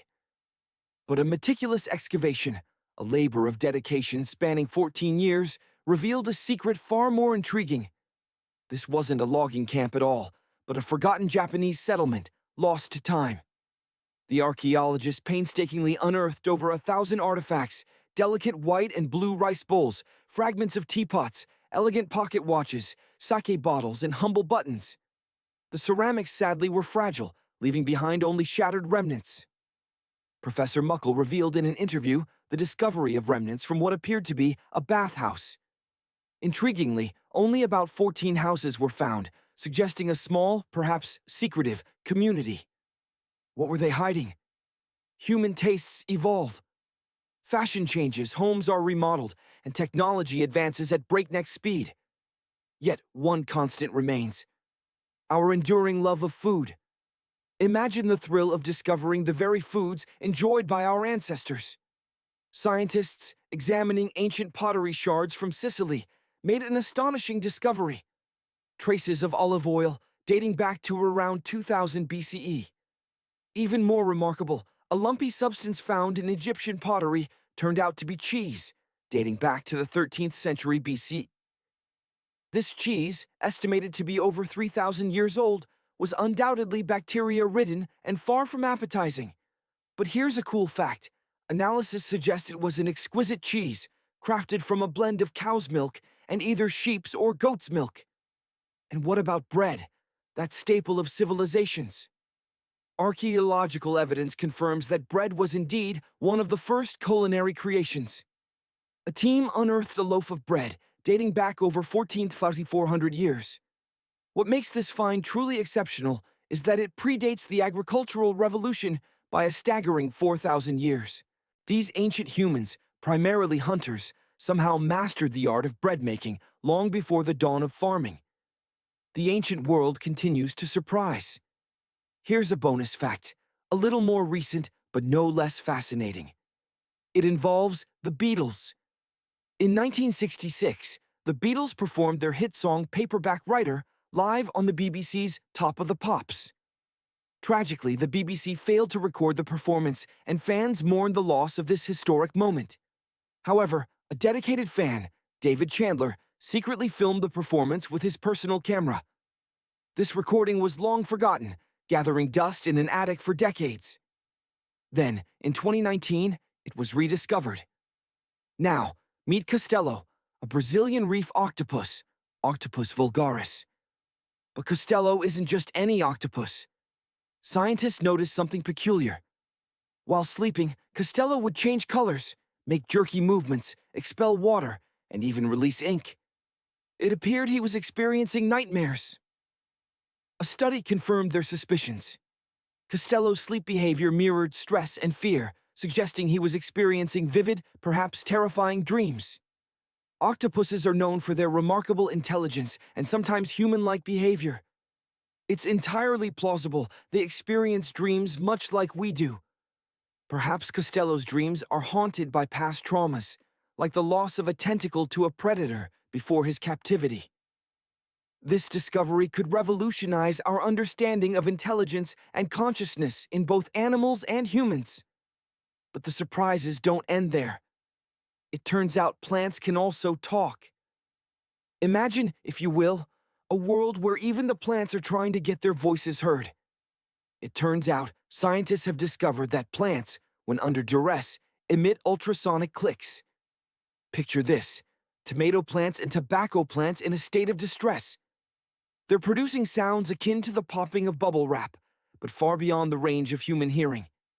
These are ultrasonic signals, and they might just be the plant's way of signaling their discomfort. So, far from being silent, plants may be communicating their needs, with stressed plants acting like drama queens, broadcasting their troubles to anyone who might be listening. We're talking about 30 to 50 pops and clicks per hour. In stark contrast, calm and healthy plants remain relatively silent. But the story doesn't end there. It seems plants not only talk, but they also possess their own unique language. Depending on whether a plant is thirsty, has a snipped stem, or is experiencing some other form of distress, it produces different sounds. What's more, some plants are so attuned to their needs that they begin sounding the alarm even before they exhibit visible signs of dehydration, anticipating the coming thirst. Scientists are still working to understand the exact mechanisms behind this phenomenon, but they suspect it may involve cavitation, the formation and collapse of air bubbles within the plant's vascular system. Among the plants known to participate in these ultrasonic symphonies are corn, wheat, grapes, and even cacti. This is a significant discovery with profound implications for agriculture. Imagine being able to monitor crops and determine their hydration levels simply by listening to their ultrasonic signals. We could be on the cusp of a new era in farming, eavesdropping on plants and deciphering their secret language. Now, let's shift our focus to the cosmos, where recent studies are challenging our understanding of the universe's age. For decades, scientists have estimated the universe to be around 13.7 billion years old. However, a groundbreaking new study suggests it could be almost twice as old, up to 26.7 billion years. While this remains unproven, it forces us to reevaluate our fundamental assumptions. Traditionally, scientists have relied on the time elapsed since the Big Bang and the study of ancient stars to determine the universe's age. But some stars, like the ancient star Methuselah, estimated to be around 14 billion years old, appear to be older than the universe itself, creating a paradox. Moreover, the James Webb Space Telescope has captured images of incredibly mature galaxies that formed just a few hundred million years after the Big Bang, further complicating the picture. This new hypothesis combines the expanding universe theory with the tired light theory, which proposes that light loses energy as it traverses vast cosmic distances. According to this model, as the universe expands, light loses energy, making it difficult to observe extremely ancient and distant stars. This could explain why our previous calculations of the universe's age may have been inaccurate. The new model also suggests that galaxies began forming much earlier than previously believed, explaining the mature galaxies observed by the Webb telescope. This study represents a significant upheaval in the scientific community. If our calculations have been so far off, it would necessitate a fundamental rethinking of astrophysical principles, requiring a major overhaul of our understanding of the cosmos. Therefore, caution is paramount as scientists rigorously test this new theory. For now, we must await the results. But the space news doesn't stop there. Artificial intelligence, AI, is now playing an increasingly vital role in scientific research, including the search for extraterrestrial life. Researchers at SETI, Search for Extraterrestrial Intelligence, have developed machine learning algorithms to sift through cosmic noise with unprecedented speed and efficiency. When a radio telescope is pointed at the stars, it essentially becomes a celestial radio receiver, capturing a cacophony of signals from pulsars, radio galaxies, and even earthly interference. Identifying a potential signal from extraterrestrial life amidst this chaos is a daunting task. For over 60 years, scientists have painstakingly analyzed these signals manually. But now, AI is offering a helping hand. The algorithms are trained to recognize and filter out known interference patterns, such as those from mobile phones and electronic devices, enabling them to identify anything that deviates from these known patterns, the proverbial needle in the haystack. And already, there have been breakthroughs. Astronomers have identified 8 signals that do not conform to known patterns. While these signals have not been confirmed as extraterrestrial in origin, they demonstrate the immense potential of AI in the search for life beyond Earth. Let's journey back in time, not to space, but to prehistoric Earth. Picture turtles. Imagine a creature so immense, so gargantuan, that it makes even the largest modern sea turtles appear as mere playthings. Picture it, a marine behemoth, a true titan of the prehistoric seas. Recently, paleontologists unearthed the fossilized remains of just such a giant, a relic of a time when colossal reptiles dominated the oceans. This particular specimen, a sea-dwelling turtle of unimaginable size, once patrolled the waters of what is now Europe, a staggering 80 to 70 million years ago. The discovery itself was a stroke of pure luck. A hiker, exploring the rugged terrain of the northern Spanish Pyrenees Mountains, stumbled upon fragments of bone. Fragments that would soon rewrite our understanding of ancient marine life. This turtle, if you can believe it, was roughly the size of a rhinoceros, stretching an astounding 30 feet in length. To put that into perspective, this creature was about the size of a modern-day family car. This find underscores a fascinating truth. Extreme gigantism was far more prevalent before the cataclysmic extinction events that punctuated Earth's history. The smaller yet still impressive turtles we know today rose to prominence in the aftermath. But before, the ancient oceans teemed with these behemoths, these shell-backed leviathans, likely feasting on mollusks, jellyfish, and whatever else they could engulf. But the implications of this discovery go even further.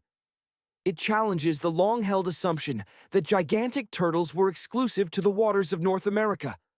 The existence of this European giant proves that these colossal reptiles also thrived in the ancient seas surrounding Europe. Could this be just the tip of the iceberg? Perhaps more discoveries await, hidden beneath the earth, waiting to reveal the true scale of prehistoric life. Now, let's shift our gaze from the ancient oceans to the vast expanse of space, where NASA's James Webb Space Telescope has made a groundbreaking discovery. This marvel of engineering has detected a crucial carbon compound known as methylation, light years away. This seemingly insignificant molecule could hold the key to unlocking the secrets of interstellar organic chemistry. Carbon, the very foundation of life as we know it, is an incredibly important element. Carbon molecules are the fundamental building blocks that assemble everything from stars and planets to, indeed, ourselves. It is the key ingredient for life, and scientists are relentlessly striving to understand how it shaped our existence here on Earth and whether it could play a similar role elsewhere in the universe. Methylation, specifically, plays a vital role in the creation of complex carbon-based molecules. And that's precisely why this discovery is so profound, even though it originates from a place unimaginably distant. NASA scientists pinpointed this methylation within a young star system, a system located approximately 1,850 light-years away from us, nestled within the breathtaking Orion Nebula. The star at the heart of this system, smaller and somewhat less powerful than our own sun, is constantly bombarded by intense ultraviolet radiation emanating from nearby hot, young, and massive stars. One might assume that such intense UV radiation would obliterate complex organic molecules, but the research team suspects that it might, in fact, kickstart the very formation of these carbon compounds. Could it be that these powerful stars, with their overwhelming radiation levels, act as energy sources for life? Could they ignite a chain reaction, a cascade of chemical processes that ultimately leads to the creation of complex carbon-based structures, the precursors to things like plants and animals? It seems we've stumbled upon yet another crucial piece of the puzzle, another thread in the grand tapestry of the cosmos, bringing us closer to understanding the origins of life itself. Our journey through time continues, and now we find ourselves poised to leave Egypt, but not before beholding the majesty of the Pyramid of Djoser. You may also know it as the Step Pyramid. Imagine, if you will, traveling back to the 27th century BCE. Here in Saqqara stands this testament to ancient ingenuity. It was conceived and constructed for Pharaoh Djoser by his brilliant architect Imhotep, a figure revered as one of the most pivotal in the grand narrative of Egyptian history. Before us rises what many consider the first monumental structure crafted entirely from stone, a pioneering feat of early Egyptian architecture. The pyramid, in its prime, pierced the sky at a height of 203 feet. It wasn't a solitary monument, but the centerpiece of a sprawling complex of buildings and courtyards. Its construction involved 6 distinct layers, each subtly smaller than the one beneath, creating that iconic, step-like silhouette we see even today. This was no mere monument to ego.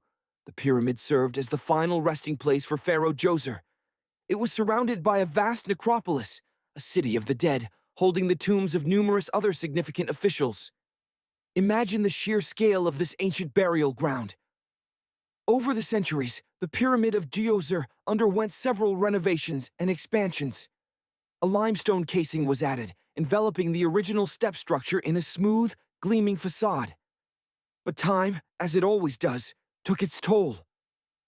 Much of the pyramid crumbled, leaving only the central core visible to modern eyes. Yet, even in its partially ruined state, it remains a vital archaeological site, drawing tourists from across the globe. Now, with one last look, it's time to journey onward. Our next stop unveils a more recent discovery, relatively speaking. The Tower of Jericho, unearthed during excavations in the 1950s and 60s, beckons.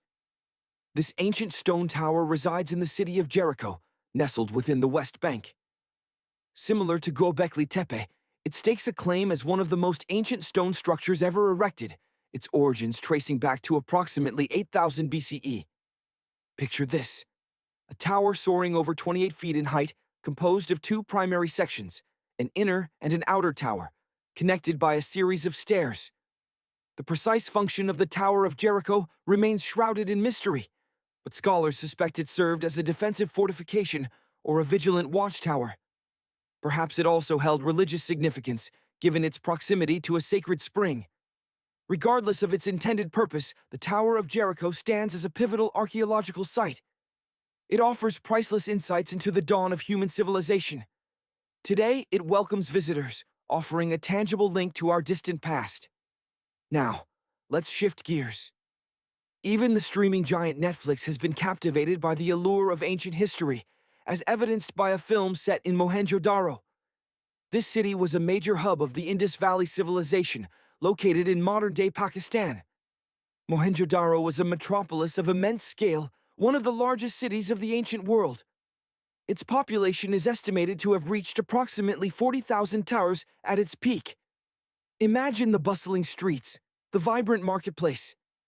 The city was renowned for its remarkably advanced urban planning, boasting sophisticated drainage and sanitation systems, as well as impressive architecture, including the iconic Great Bath and meticulously planned greenery.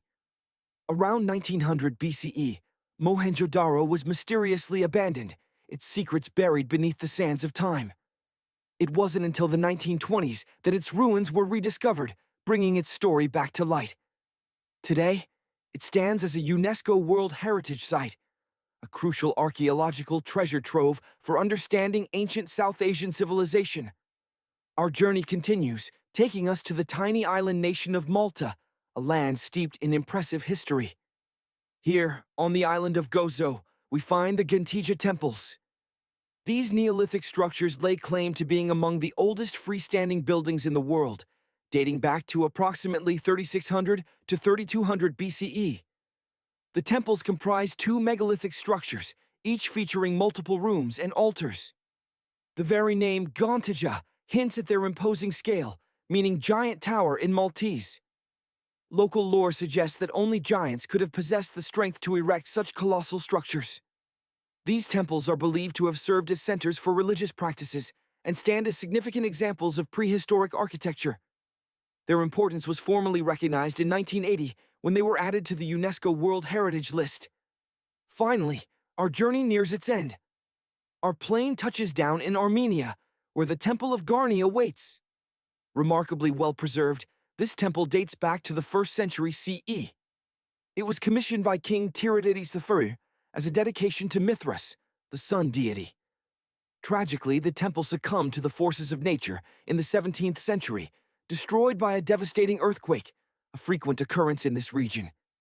However, it was meticulously reconstructed in the 20th century, restoring its former glory. Today, it stands as a popular tourist destination and a UNESCO World Heritage Site. Now for our final destination. Behind immense steel doors lies one of the most heavily guarded locations on Earth. Known as Site R, or the Raven Rock Mountain Complex, this facility is carved deep within the mountains of Pennsylvania. Rumored to extend 60 stories underground, it is purported to be a secure haven for key personnel in the event of a natural or man-made catastrophe. Information regarding this mysterious location remains scarce, shrouded in secrecy. Imagine a place shrouded in mystery, accessible only to a select few. We're talking about the Vatican secret archives. What secrets lie within this repository of ancient knowledge? While Google Earth won't grant you access, you can glimpse the two gates guarding this enigmatic complex. Vatican City itself is a marvel, a treasure trove of art and architecture that beckons visitors from across the globe. But the secret archives remain off-limits for most, holding some of the world's oldest and rarest books. Only a privileged number are granted entry, fueling countless theories. Could these archives contain proof of extraterrestrial life? The thought alone ignites the imagination. Now, let's journey to North Sentinel Island in India, where one of the largest shipwrecks visible on Google Earth rests. Once known as the SS Jassim, this Bolivian ferry met its end in 2003.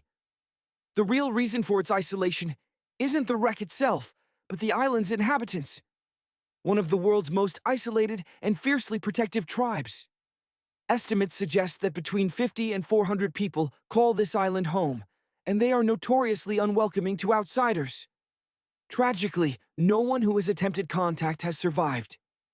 To safeguard the tribe's unique way of life and protect them from modern diseases to which they have no immunity, Indian authorities closely monitor the island. Their isolation is their shield. Picture this: a colossal pink bunny appearing out of nowhere in the Italian Caio Fava Mountains in 2005.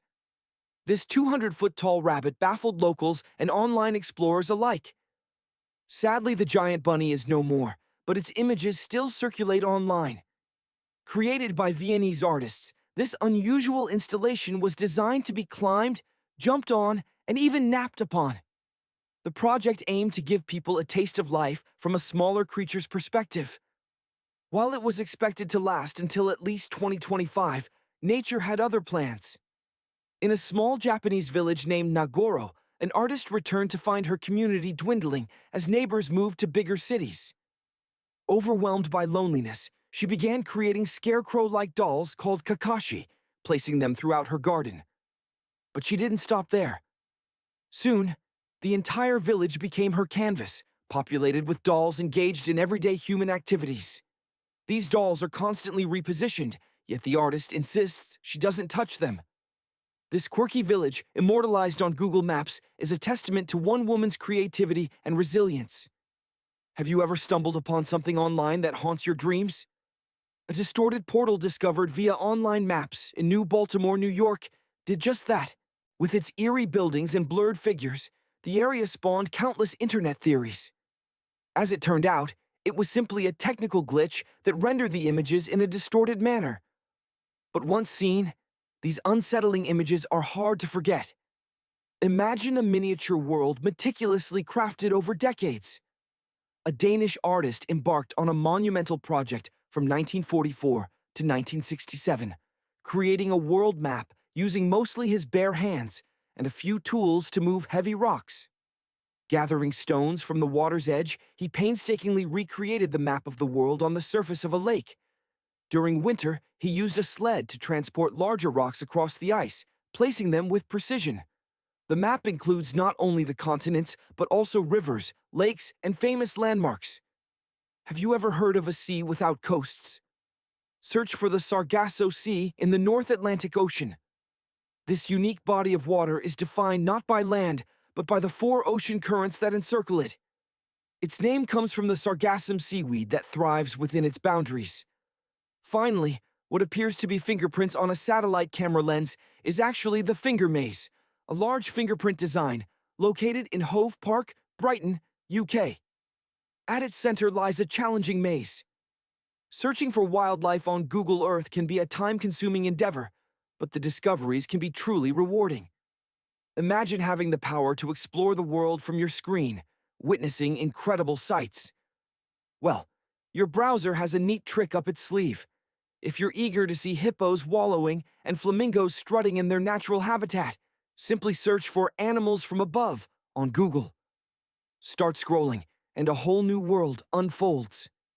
This feature whisks you away from the African plains of Kenya to the stark beauty of Namibia, and even to the icy landscapes of Antarctica, where you can observe colonies of majestic emperor penguins. But not every corner of our planet is readily accessible online. Consider the Royal Palace in Amsterdam. While you can explore the surroundings, the lush vegetation, the winding roads, the palace itself is mysteriously blurred out from every angle on Google Earth. Local authorities likely wish to preserve the unique vistas of the palace for those who visit in person.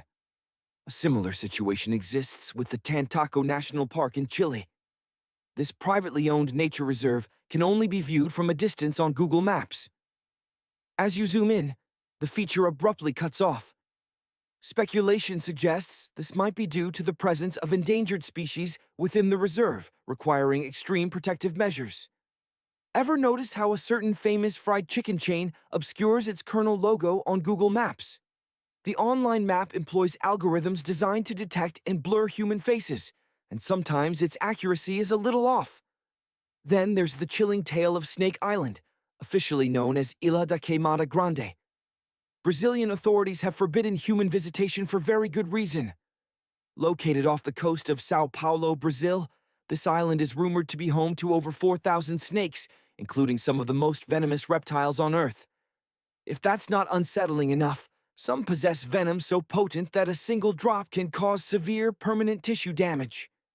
While you can discern the island's shape on Google Earth, attempting to zoom in only results in a blurry mess.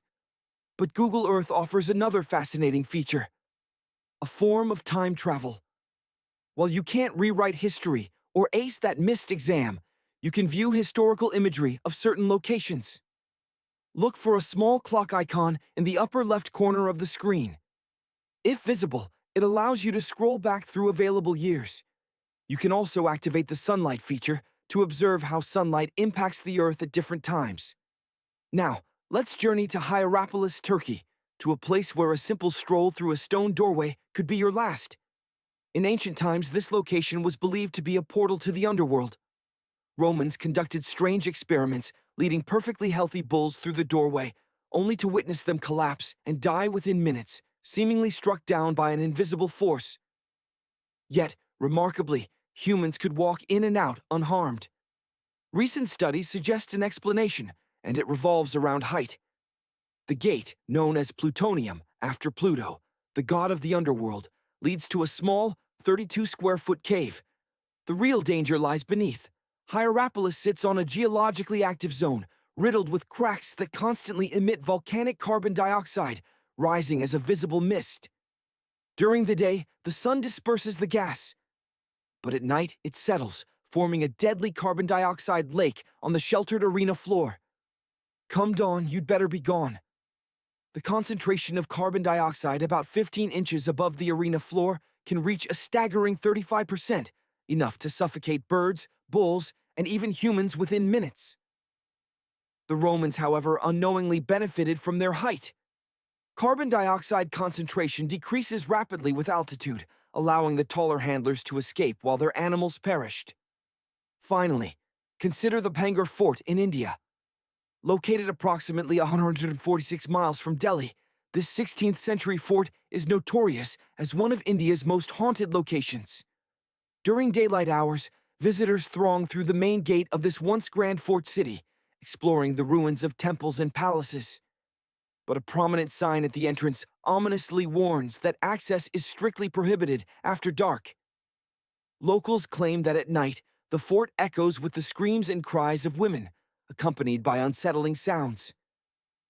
Imagine a place where the air crackles with unseen energy, where whispers of the past echo through the trees. Some say the very stones hum with a strange, unsettling music. Others claim to have glimpsed shadowy figures darting among crumbling ruins, fleeting flashes of light piercing the darkness, or even caught a whiff of an unidentifiable, otherworldly perfume hanging in the air. We find ourselves in Yatan no Yabushiasu, one of Japan's most forbidden forests, nestled in Ichikawa.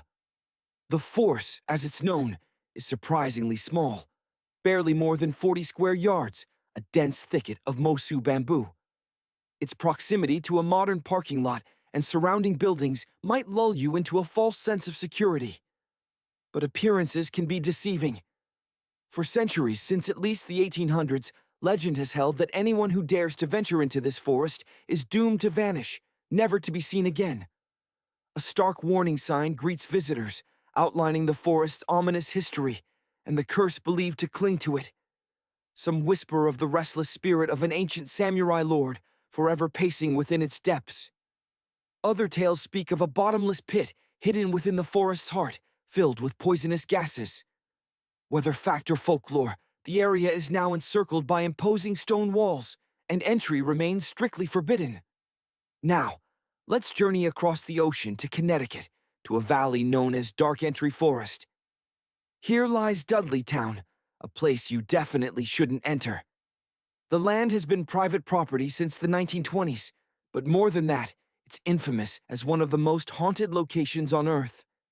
The settlement was founded in the early 1740s, largely by members of the Dudley family, hence the name. A chilling local rumor claims the town's founders were descendants of Edmund Dudley, an English nobleman executed for treason. Legend says the curse that plagued the Dudley family followed them across the Atlantic, settling upon their new home in America. Their misfortune is said to be the root of crop failures, outbreaks of mental illness, and a string of tragic incidents that befell the village. Again, historians have found little concrete evidence to support these claims. Yet, the oppressive darkness of the surrounding woods and the unsettling atmosphere reminiscent of the Blair Witch Project fueled countless ghost stories in the 1980s. This, in turn, led to rampant vandalism, ultimately forcing the landowners to close the area to the public. Our next stop takes us to an abandoned palace, once the opulent residence of King Farouk's family. Farouk was the second-to-last king of Egypt, reigning back in 1936. After the passing of his family members, the palace was repurposed into a morgue. Locals whisper that the entire place now radiates an unsettling aura, strictly off-limits to all. Some claim to have witnessed flickering lights, shifting shadows, and heard inexplicable noises echoing through the empty halls. One story tells of a group of children who dared to enter, only to be plunged into utter terror when all the doors mysteriously vanished, trapping them in complete darkness. Their desperate screams for help pierced the silence until they were rescued. Now, let's fly far away to a Hawaiian island that has remained largely untouched by outsiders for over a century. This is Niihau, the smallest inhabited island in the Hawaiian chain, spanning roughly 69 square miles. It's home to approximately 84 residents. The island lacks cell phone service, paved roads, and traditional power lines, relying instead on solar panels for electricity. Since 1864, the island has been privately owned by a single family. A Scottish farmer purchased it for $10,000, equivalent to around $250,000 today. The island has remained within the Robinson family, passed down through generations. They have fiercely guarded its privacy ever since, making access highly restricted and granted only by invitation.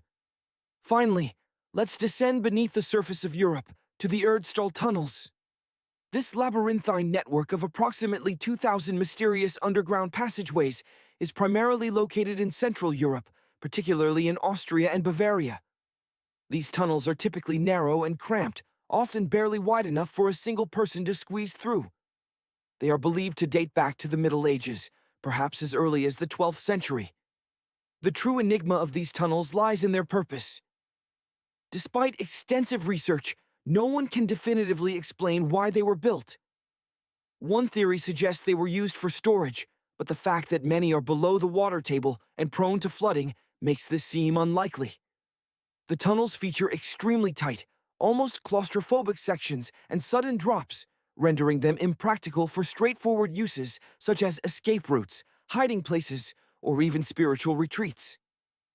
Adding to the mystery is the complete absence of artifacts within the tunnels, further hindering researchers' attempts to unravel their true function. Our last stop is a massive rock formation. Since 2019, adventurous thrill seekers face arrest if they attempt to climb this rock. Uluru, also known as Ayers Rock, has been off-limits to the public because it is now considered a sacred site for local communities. The fact that climbing the rock is also extremely dangerous likely played a significant role in the decision to close it. Imagine a colossal monolith, a giant of stone rising from the Australian outback. This is Uluru, also known as Ayers Rock, a sandstone formation that towers over the landscape at a staggering 442 feet. That's roughly the height of an 80-story skyscraper. But reaching the summit is no easy feat. The climb is notoriously slippery, and the scorching temperatures, which can soar to a deadly 116 degrees Celsius, 47 Fahrenheit, during the summer months, have tragically led to fatalities from dehydration and heat stroke. But the strangeness doesn't end there. A truly bizarre phenomenon occurs atop Uluru after rainfall. In the temporary pools and rock holes that form, tiny tadpole-like crustaceans known as shield shrimp emerge. These almost extraterrestrial creatures, measuring about 3 inches in length, burst into life, their incredibly resilient eggs scattered far and wide. When the summer rains arrive, they hatch in droves, feasting on microorganisms and bacteria within the water. The mystery remains. How do these strange beings colonize the fleeting pools atop Uluru? The prevailing theory suggests their eggs are carried there by the wind, an improbable journey that speaks to the tenacity of life. Now let's journey to Europe. When you hear Paris, images of the Eiffel Tower, delicate croissants, and romantic strolls along the Seine likely spring to mind. But beneath the vibrant, bustling city of Paris lies a hidden world, the catacombs. This subterranean labyrinth serves as the final resting place for over 6 million souls. But the story of the catacombs begins long before they became a necropolis. Paris was once a vast, sprawling swamp, much of the city submerged beneath water. As the land gradually rose, it left behind soil rich in minerals, particularly limestone.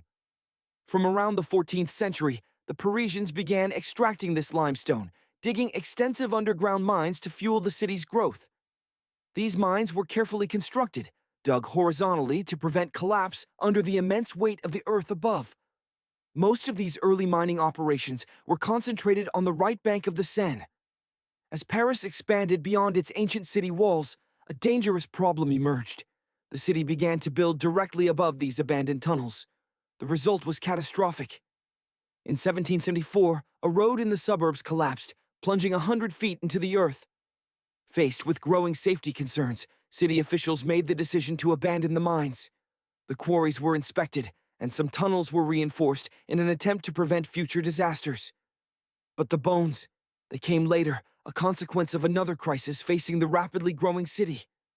The population boom led to overcrowded cemeteries. Conditions became so dire that bodies could not be properly cared for. Decay and disease became rampant. In response, Parisian authorities conceived a macabre solution. They selected the abandoned mines as a secret ossuary, a hidden repository for the dead. The process of transferring bones from the cemeteries to the tunnels began in the late 1780s, starting with the city's largest burial ground, the Cimetière des Saints Innocents. To avoid alarming the populace, the transfers were conducted at night. The remains were dumped into large pits and then carefully stacked within the tunnels by quarry workers. This grim task continued until Paris was transformed into the modern city we know today in the 1860s. The official name given to this collection of mines-turned-cemetery was the Paris Municipal Ossuary, but the name never stuck.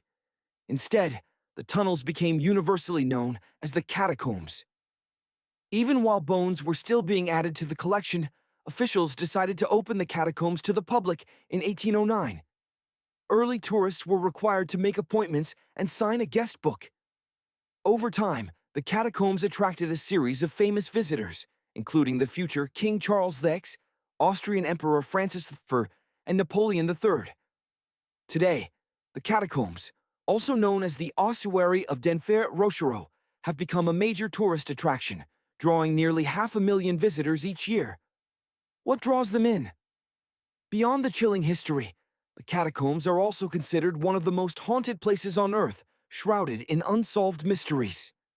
Some years ago, a camcorder was discovered deep within the catacombs, containing a fragment of unsettling footage.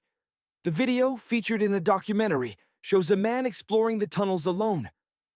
From his perspective, he encounters something terrifying. He flees in panic, dropping his camera. The man was never found, never identified. His fate remains unknown. There are also numerous reports of people getting lost within the catacombs' labyrinthine passages. The most famous case is that of a doorkeeper who vanished in 1793. His body was discovered 11 years later, near an exit. The cause of his death remains a mystery. Let's journey into the depths beneath the bustling city of Paris, where a labyrinth of tunnels holds mysteries as unsettling as they are fascinating. These are the catacombs, and they harbor secrets that continue to draw explorers and thrill-seekers to this day. There are those who venture into these forgotten tunnels alone, individuals known as cataphiles, driven by an insatiable curiosity. They navigate the abandoned quarries, long since closed to the public. Some have even stumbled upon hidden pools of water, creating clandestine spots for a forbidden dip. Imagine, in 2004, police officers patrolling an uncharted section of the catacombs discovered a vast cavern, stretching over 5,300 feet, that had been transformed into a makeshift movie theater.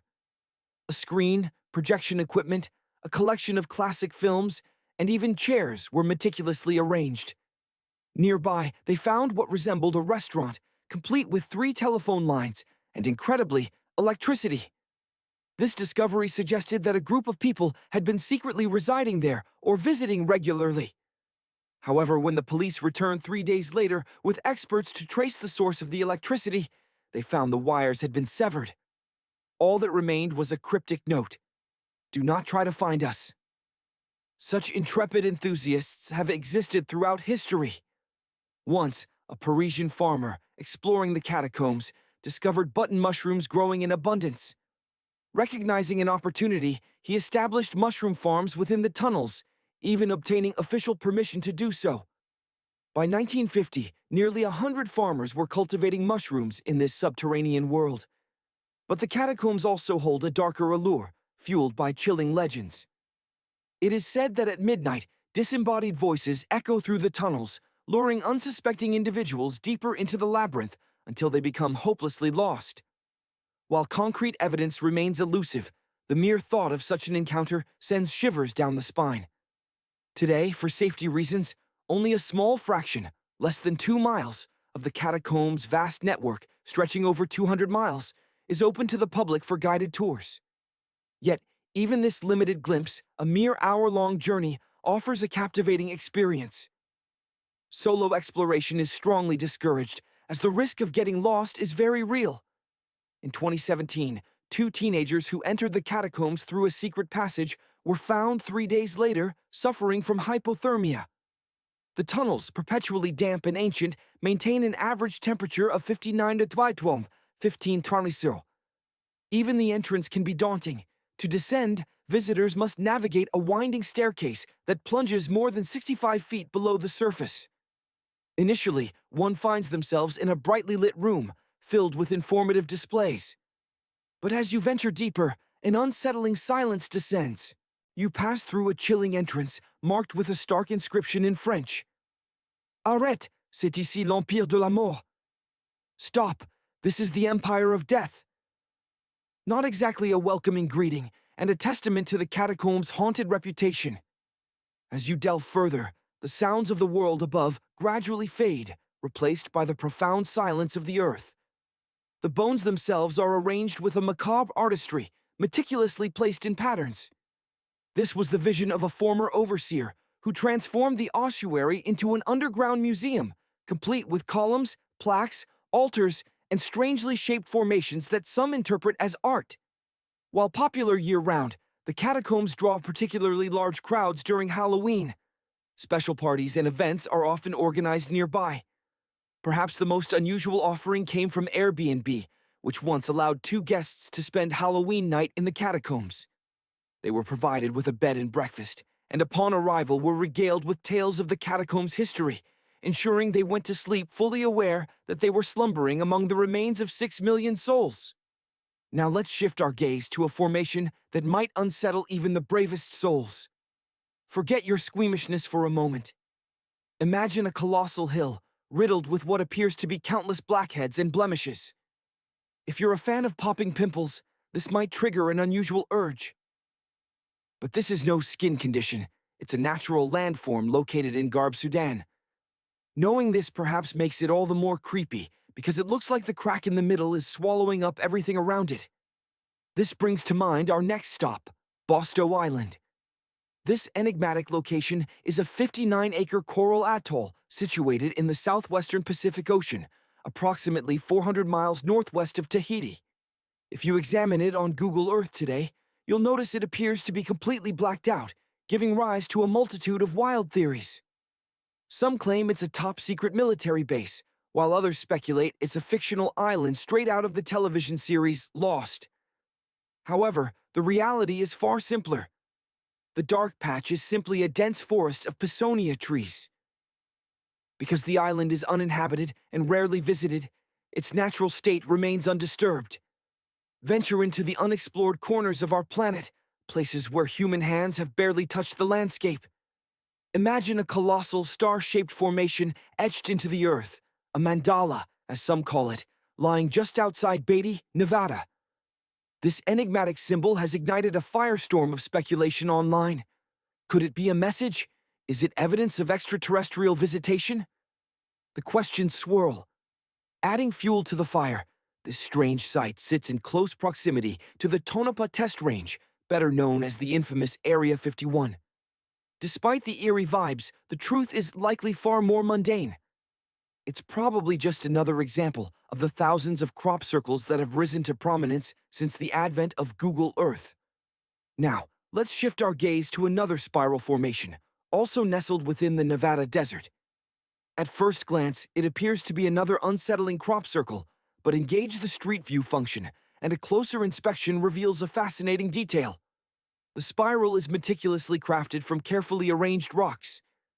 This labyrinthine structure is part of an open-air museum situated in the ghost town of Rhyolite. And if that isn't unsettling enough, cast your eyes around, and you'll be confronted by dozens of spectral figures in white cloaks. These aren't apparitions, however, but rather statues, part of an art installation created by a Belgian artist in the 1980s.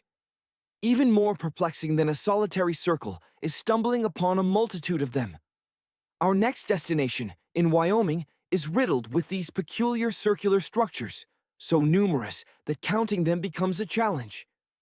During the 20th century, this state transitioned from an agricultural economy to an industrial powerhouse, dominated by the extraction of oil, gas, and coal. Therefore, it's highly probable that these circles are the remnants of a tank farm, locations where massive oil storage tanks once stood. If you're prone to nightmares, proceed with caution. Searching for the mausoleum of Emil Becker in Poland is not for the faint of heart. Should you dare to explore it via street view, prepare yourself to confront an abandoned site dominated by a truly terrifying sculpture. It's a chilling sight, guaranteed to send shivers down your spine. Continuing on our spooky sojourn, let's journey to an isolated region of Kazakhstan, where a massive pentagram is etched into the Earth's surface. This imposing formation spans roughly 200 feet in diameter. Before you jump to conclusions about sinister underworld deities and occult practices, consider this. The pentagram is, in reality, the outline of a park designed in the shape of a star. The star's points are defined by roadways, now lined with trees, which accentuate the star shape when viewed from above. You can spot this strange symbol from a considerable distance. At first sight, it might even resemble some form of alien writing, as if a highly advanced civilization is attempting to send us a message. But this particular mystery has already been solved. We are in De Hoge Veluwe National Park, a Dutch treasure located in the province of Gelderland. And these lines are nothing more than a stylized element of the park's logo. Punch in these coordinates to discover what appears to be a landscape lifted straight from an alien world, or perhaps a scene from the movie Avatar.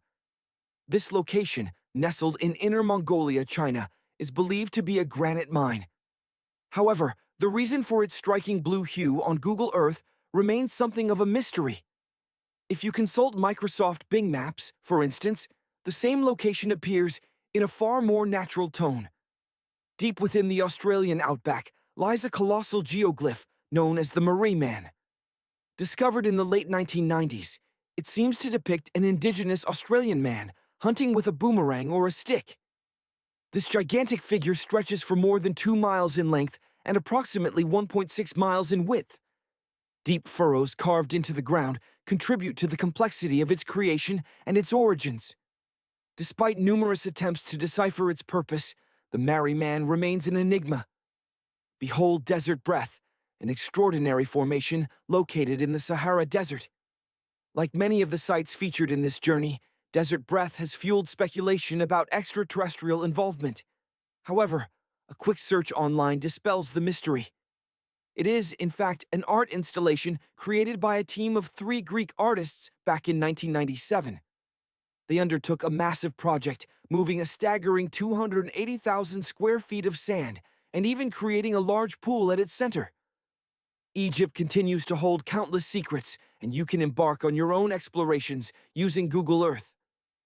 This is how some individuals stumbled upon a striking triangular-shaped plateau and immediately concluded that they had discovered a hidden pyramid.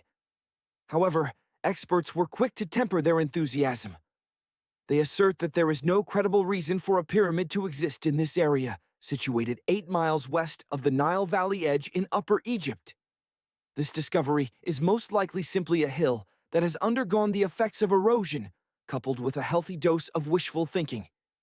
In some instances, nature itself is responsible for crafting frightening sights,